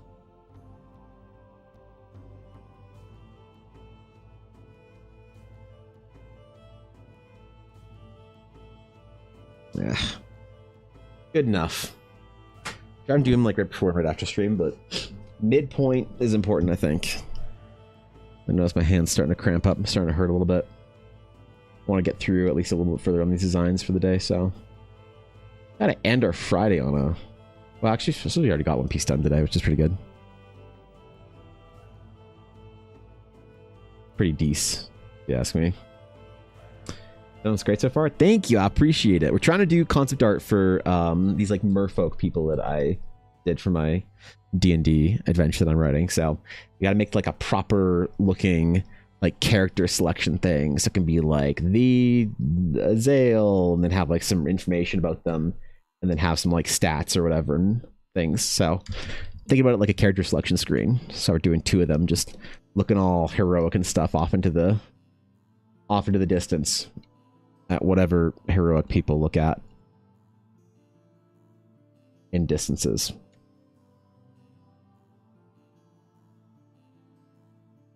I'd give him almost like this, like, as if the gauntlet or whatever is some sort of like item of power or something like that, like some focus for him. Because we have this idea of like this sort of class of kind of like merfolk brawler, whatever, remember, like a couple weeks ago, that had these like giant sort of like lobster claw kind of feeling gauntlets. So like I mean, we could even maybe like try and do something kind of lobster claw. That'd be kind of fun, actually, is to give them like literal like lobster claw gauntlets or something like that. But still, I want to reference a little bit of that in our boy here with the asymmetry for the gauntlet. So we're going to keep like bringing back attention to it, whether it's chains or things. Maybe we even have one hanging from his other gauntlet. No, I don't like that. I like these ones. Actually, no, it needs to be...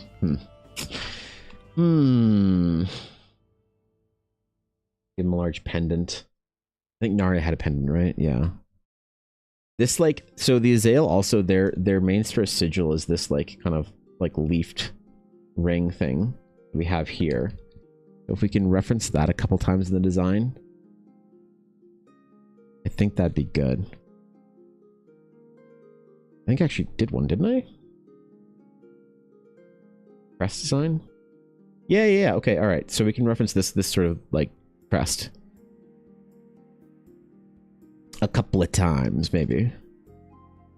Give him a pendant, and then on her like her straps here, we'll have that design there on either side. And maybe we'll try and give her like something, that pendant or whatever hanging down.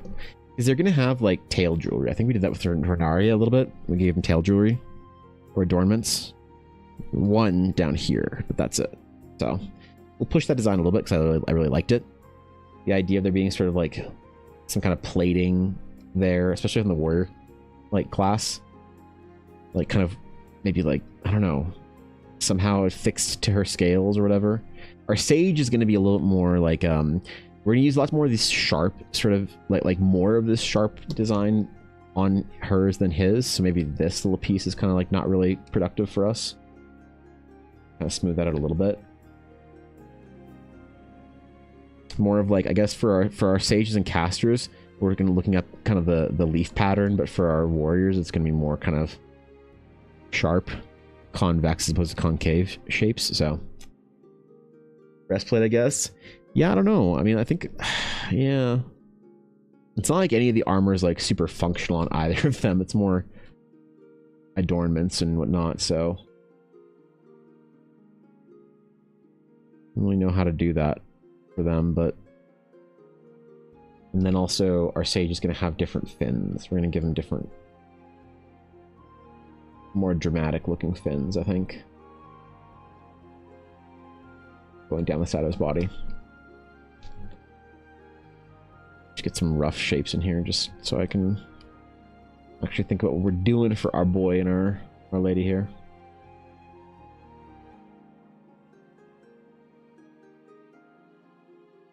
I don't want to do their fins too big because I want this piece to sort of fit, and the most important part of the piece is this right here, but I don't want to like, I obviously want to do a full body thing. They'll have like her fins really showing off what they can kind of look like, and his kind of tucked behind, but a little more extravagant than maybe. Because like the queen, das queen, she has her little like cool throne or whatever that she sits upon. And like kind of the, you know, think of like the back of thrones, like how they're all supposed to be like grand and stuff. That's like kind of a big thing. It's like the throne is like a big grand seat. But for her, the illusion actually comes from her tail. Her tail forms the throne. So like the empress, she has an extremely large tail fin. So you can imagine her like flowing through the water with this like crazy tail behind her. You know, kind of like the I don't know, like, what do you call it? The edge of a dress. What's it called? Whatever. So we're gonna get a little bit of that for our merfolk here, but I still want to do for the male hairstyles though. Like she's going to probably get the plated kind of like visor type thing. I don't know for our sages and our non-warrior classes if they get something like that, or even like do male merfolk also keep, because we did a bunch of hair design, like female hair designs to sort of fit into the hairstyles. Yeah, kind of fit into that sort of theming of like the bubbles and jewels and stuff like that. But I imagine the males would also keep like long hair like that, kind of pulled back into, actually, I don't know, like part of me, I don't know why, part of me wants to put a hood on him, but like the thing is, the hood doesn't make sense when you're underwater, but it is cool. And so like that's the thing, I just don't know what to do about our boy's hair here. Well, I'm kind of leaving it for last. Yeah, I'm thinking, Sabine, the piece, the actual promo card that you get is going to be this piece of them together, maybe cropped in. be cropped in and zoomed in or whatever on the card. But yeah, it's gonna be this one. So the tail forms the throne has got to be an Azale proverb now. The tail forms the throne. Yeah, that actually kind of tracks, doesn't it? Yeah, that sort of fits, eh? As a sponsor, I unreasonably demand the concept art now have everyone wear a seaweed chainmail mask thingy, aka Veilus.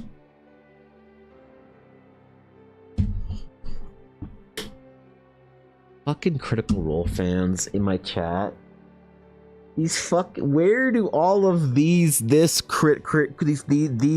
critters come from, man? I swear to God, you think you're safe in the art category with the word D&D, and suddenly you've got a bunch of fucking degenerate Critical Role fans just hounding you to do nothing but Critical Role fan art. Like I've got any time to waste on an IP other than my... Oh, wait, what did Laura Bailey say in my chat that one time? Never mind, I've given my life to Critical Role. I'm now a Critical Role fan artist entirely. Veilus, just the start. Alright, come on. Let's fucking go. Let's go. Honestly, like, so unironically though, Sabine, I think that chain, like, glittery sort of mithril type thing might be the way that they do that. Like, this would be obnoxious to try and draw, but if you could imagine them having sort of like the silhouettes of like fabric kind of flowing, but it's just chain. Like, I was thinking about doing something like that, you know? And it'd be kind of like glittery, like mithril, and maybe have like gems and stuff set into it, so it'd kind of like take on a shimmer or whatever. And that'd be a way of sort of like, but it'd have to be light. It couldn't be like heavy chain. It has to be like made of some super secret underwater metal that they only have access into forging or whatever. So I don't exactly know how, but so I could do like a chain hood, right?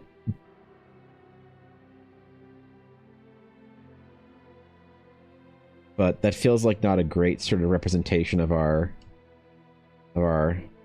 characters for the, you know, like we want them to have the proper Azale kind of like hair whipping off into the, maybe some kind of like cool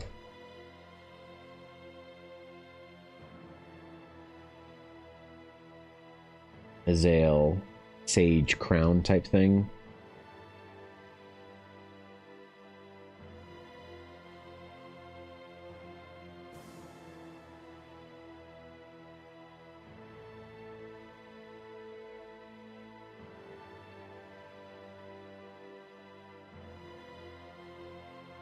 You know?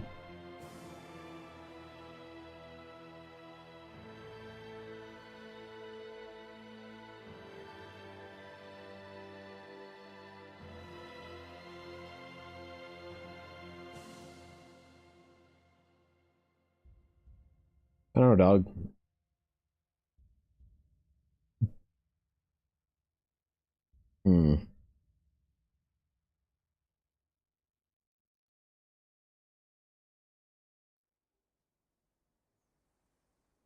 The whole like chain hood thing maybe a little too dramatic. Especially want them to have long hair. That could be alright. You know? Good to see you, Lobster. Hood net things that holds back hair. Yeah, sort of like what we got for wait, do you mean something like these hairstyle things that kind of that have the like chains pulling back or whatever, or maybe thinking of something different, you know? It's quite regal. Excellent. He's supposed to be very, there's supposed, like, regality is, that's a great actually word. Regality is going to be an important thing for the Azale. They are ethereal and regal and poised and mighty and powerful and beautiful, and the Azale value, so it is a cultural imperative to value beauty. So everything has to be made well. everything has to be unbelievably well crafted and beautiful, from the clothing you wear to the weapons that you use to the buildings that you inhabit, from the architecture to the patterns to the, you know, everything. They put so much effort into making unfathomably nice. They are master artisans, and you know, their craft is like Azael jewelry is considered to be probably like the finest in all of Teleria. And like one of the things that they are sort of like most well known for is probably like exporting their precious gem settings and things like that, and jewelry. You know, probably pretty infrequently because it's still culturally very important to them.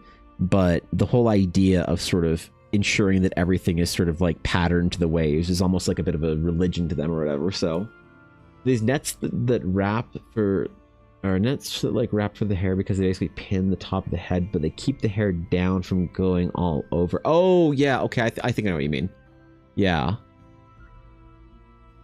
Yeah. You make it out of like chains, sort of like the ones that kind of hold the hair back for the...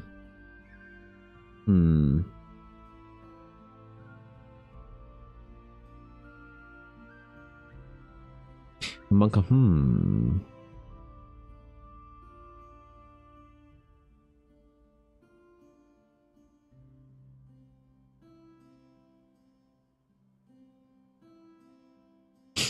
Let me think about this for a second.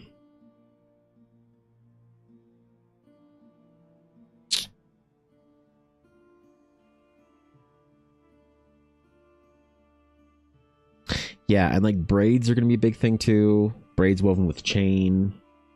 Out of super secret metal that isn't smelted and forged. It's crafted through enzyme interaction within a giant clam thing. I love that, actually. I love that. The artistry is in knowing what, how to get it to the form the way you want. Yeah, like I wanted them to have some sort of like they sculpted and because the problem is you're underwater, so you can't use heat the same way, you know. So sculpting and crafting jewelry is like there's a bit of an otherworldly irony in there, in making it so that the underwater people are the best jewelers and metalworkers, you know. So I could make like a hood like silhouette, right? Yeah, kind of like I could like, because you could get that castery sort of silhouette out of it though, right? It kind of looks like he's wearing a hood, but it's just like the sages, you know, the hooded sort of figure, the mysterious conjurer. There's something about the hood and the wizened sage that feels like it kind of fits or whatever, you know. Yeah, dude. Okay. I'm gonna give our homegirl some more armor here, I think.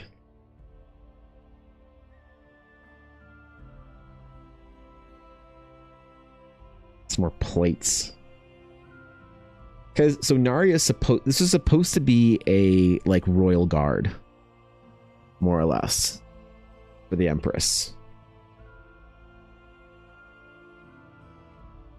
So maybe we put more of those sort of plates on. I don't want to disrupt the silhouette too much. I never want to like hide too like they never want to interact with their gills in an unfortunate way. How did I do Narya's? Oh, I had her gills underneath her, where the strap would be on her. Okay, hold on. Got too many. There we go. Her gills were further down.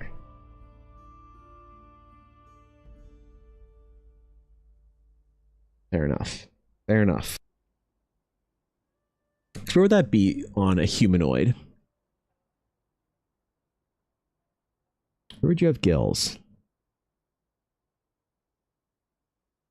Obviously, neck is the easiest solution there. But I don't love neck gills, just like the design of them.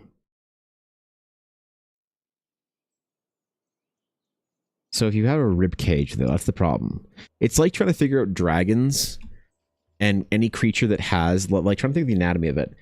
Of dragon, like wyverns as people know it make more sense than dragons, because the muscle structure of sort of a wyvern makes more sense, because you have to have both an insane sort of like lateral hump to pull the wings up, and then you have to have an insane sort of pectoral cluster to pull the wings forward and in. You know, the issue is then when we have dragons and you have these like large winged creatures,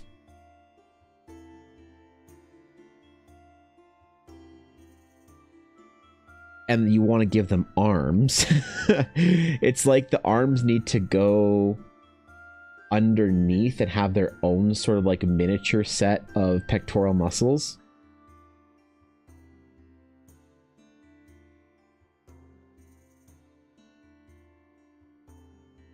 That then don't really fit, because like how would they fit on top of, or you know, like the old problem is how do you design a four-armed person? How do you design the Machamp? The Machamp has the muscle structure you'd expect.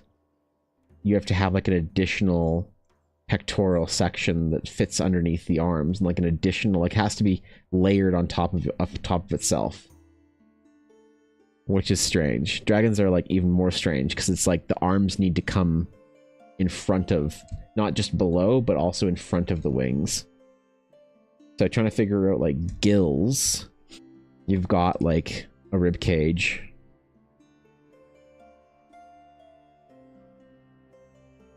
You've got your Azale here. It's like, how do you fill out? They take water in some ways. You can't have them like, I guess what, they have to like be breathing water in and then flushing it out their gills, but you'd expect it to be on close to the neck or up here, but you have like a rib cage there, so it has to be below. The water goes through and gets pushed out and flushed out the sides. I think that like sort of like middle of body gills makes more sense for our Azale. Here makes more sense to me than on your neck. You don't have any lungs on your neck or whatever, you know? Slot between the ribs. That's a great idea, actually, you know? Gills around the collarbone. Kind of like up here. I feel like I want to put too much stuff on them there, because they wouldn't ever wear. They would have to change, like if it was up by their collarbone, they have their gills. That'd be a cool design. But it would change everything so that you never get the silhouette of them wearing pauldrons or like the straps. It would have to all be, everything would have to be all strapless. I don't know how I'd make that work.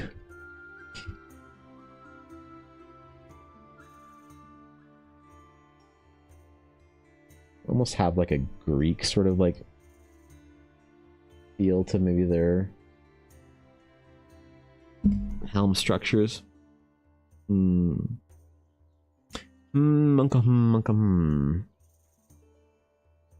Alright, well, close enough. I want to finish the design today so we could actually work on it on Monday, but I'll probably have to do it over the weekend. I gotta go mail stuff, eh?